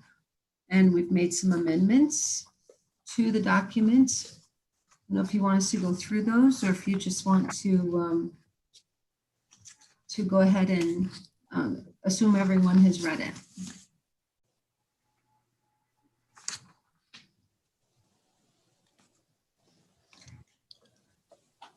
Basically, this is creating a board staff relations advisory committee that would be made up of 2 trustees and 2 town staff. And whenever there is an issue that someone feels like they are being asked by an individual of the board to complete an action that they feel should go to the majority of the board, it gives the staff the opportunity to talk with this group. Or if there's a staff person that feels like there's been some form of a violation of code, they can also go to them. The first meeting would be confidential between the advisory committee and the person. Following that, they are open to the public for meetings. Let's see what other things. There's also the opportunity if it's also the opposite, that if the board feels that a staff has overstepped their boundaries, it also gives them the opportunity to discuss this with the advisory group and determine a path forward, whether it should go through HR, through legal, or through some form of executive session if needed. So it just outlays some alternatives on how to move forward with these situations, since those haven't been clear in the past. Has the committee been formed? No. Okay. Mayor Pro Tem Browning, do you have anything to add since you were on the subcommittee? You're on mute, sir. You're muted, Mark. Trustee Waugh and I worked on this, and we did a draft. So after several discussions with the board, and then staff asked to meet with us. We met with the town clerk, Vasquez, and town administrator Simonson, and made some further changes based on their recommendations. The main change that was made, which I think was a good one, was a good suggestion, was to kind of have a potentially a two-step process. The first step is more informal, and maybe try to do an informal resolution of any problems that come up without going to a full committee meeting with a report to the board and investigation and calling people in on both sides of a dispute. So basically try to resolve it as informally as possible first. The town administrator and town clerk thought that that possibility might make individual staff members more likely to come forward and share any problems that may have arisen instead of going straight to a full committee and report to the board. So we made that change as they recommended, and I think it's a good change. Other than that, it's pretty much what we proposed up front. And just as the mayor just indicated, if we pass this, then we'll need to discuss actually filling the committee slots, but we got to create the committee first. And we could do that at a later date. And anybody that feels inclined to volunteer their services for that, it would be welcome. Trustee Watt, do you have anything to add since you were on the subcommittee? Just quickly, I'd like to thank Mayor Pro Tem for doing the heavy lifting in terms of writing the ordinance. And I think we've come up with a good solution in collaboration with staff. And I think as Mayor Pro Tem Browning stated, this is the best situation is that none of these become really formal. The best situation is that there's an avenue for people when things are not feeling right or appropriate to have a communication channel and an advocate to help them sort that out. So I'm pleased with the result, and thank you again to Mayor Pro Tem Browning for saving us some legal fees and writing up that ordinance. I appreciate it. Administrator Simonson, are you pleased with the process? I think the changes that we made are good changes. Well, we will have to work with our HR and just educate our staff a little bit. They're not used to going to the board with any staff issues. So it's, it'll take a little education, but I think they're good changes. And there's at least an avenue now for people to go through when, as Trustee Waugh said, they're not comfortable with decisions at an individual level. And Madam Clerk, since you were involved, do you feel good about it? Yeah, it was a great meeting and good ideas discussed and everything looks good. So it's good to see it moving forward. Good. I think, do any other board members have a comment? I do. Trustee Rogan? I think this is terrific, and I'm so appreciative of everybody's efforts in getting this done. And I wonder, I'm thinking about the gender disparity in the committee. And so I would like to offer to be a part of it if there is at some point some topic that a staff member would feel more comfortable talking to a woman about. We'll take that into consideration. Trustee Rogan, absolutely. Any other comments? I think the board is in agreement to bring this forward. Mayor, Go ahead, Mayor Pro Tem. Just to be clear, to follow up on what Trustee Rogan just said, Trustee Waugh and I are not necessarily on this committee. And in fact, the way it's drafted, the Mayor Pro Tem will not be serving on the actual committee because that could get into potential conflicts between a mayor and a Mayor Pro Tem. So we have 2 slots open on this committee, and I appreciate Trustee Rogan volunteering for one. And if somebody else wants to volunteer for the other one an hour later, that would be great. So I won't be on this actual committee. I misunderstood. Thank you very much for the clarification. Neither I will volunteer as I. a tribute. Yeah, neither will I. But I think that it's proper to bring it forward to the Board of Trustees at the earliest possible convenient time. That okay with everybody? Okay. A discussion of future agenda items. Mayor, this is Mayor? actually, this is proposed to you as a resolution 2021-81. We need to have a motion to vote on it. It says discussion and direction. My sheet says discussion and direction on resolution 2020-81. Okay, we have it ready to go, but we can wait if you would like. We'll put it on consent next time then. What is the pleasure of the Board of Trustees? I don't know, the one on the website just says resolution. Resolution 2020-181. So I think that's what got noticed to the public. It's noticed as an agenda item. As a resolution. It's what I have it on. Mayor, you may have had an earlier. Yeah. There's a discrepancy. We can, to be safe, we can add it to the next agenda. No, what I need to know is how was it noticed? How was it noticed? That's what's important. It was noticed as a resolution. If it was noticed as a resolution, then we can vote on it. Right. Do we have a motion? Yeah, I make a motion to move, whatever it is, resolution 2020-181, a resolution of the town of Lyons, Colorado, establishing a board, staff relations advisory committee and setting procedures for such committee. Thank you. Do we have a second? Second.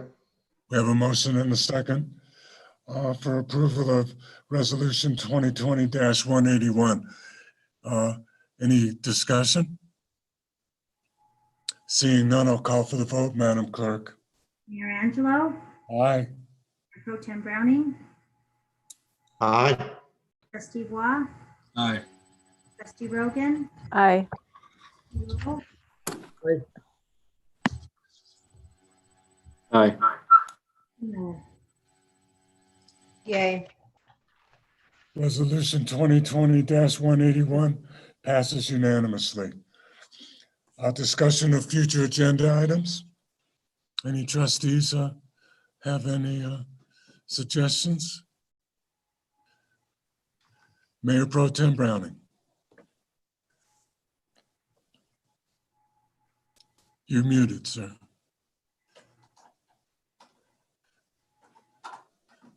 You're muted, sir.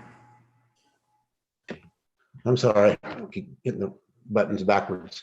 If Utility Director Kaplan is still available, I think we discussed a couple of meetings ago the need to address net metering changes under the town utilities code, and that was indicated to be a fairly urgent item for a lot of other potential solar installations came in. I was just going to ask, are we ready to go on that? Can we tee that up for a future meeting, or does it still need further work? We have, I've made amendments to the contract that we talked about doing that the staff could do. I haven't had a chance to get that pushed out yet, but that is there ready to be made available. I could then send you guys what's on there. The UEB had talked about, has reviewed it to some extent, and they did want to have some more discussion. We can bring it up tomorrow, Trustee Karawis and I, and see if the UEB thinks they're ready for something at the next meeting. Okay, so in the interim, we think contract changes. I think we talked about that, about warning, right? Basically, a prominent warning to anybody who's applying for new solar installation that we may be changing the net metering policy, so the rate that you're going to be that is there now may not be available if we make those changes. We're not grandfathering them in. Correct. Yep. Okay. Then I don't think we need to have an agenda item on that until the UEB tells us they're ready to propose an amendment to the ordinance if it's been taken care of in the interim. And so I'm not actually asking for one until the UEB is ready to go. Okay. Any other requests?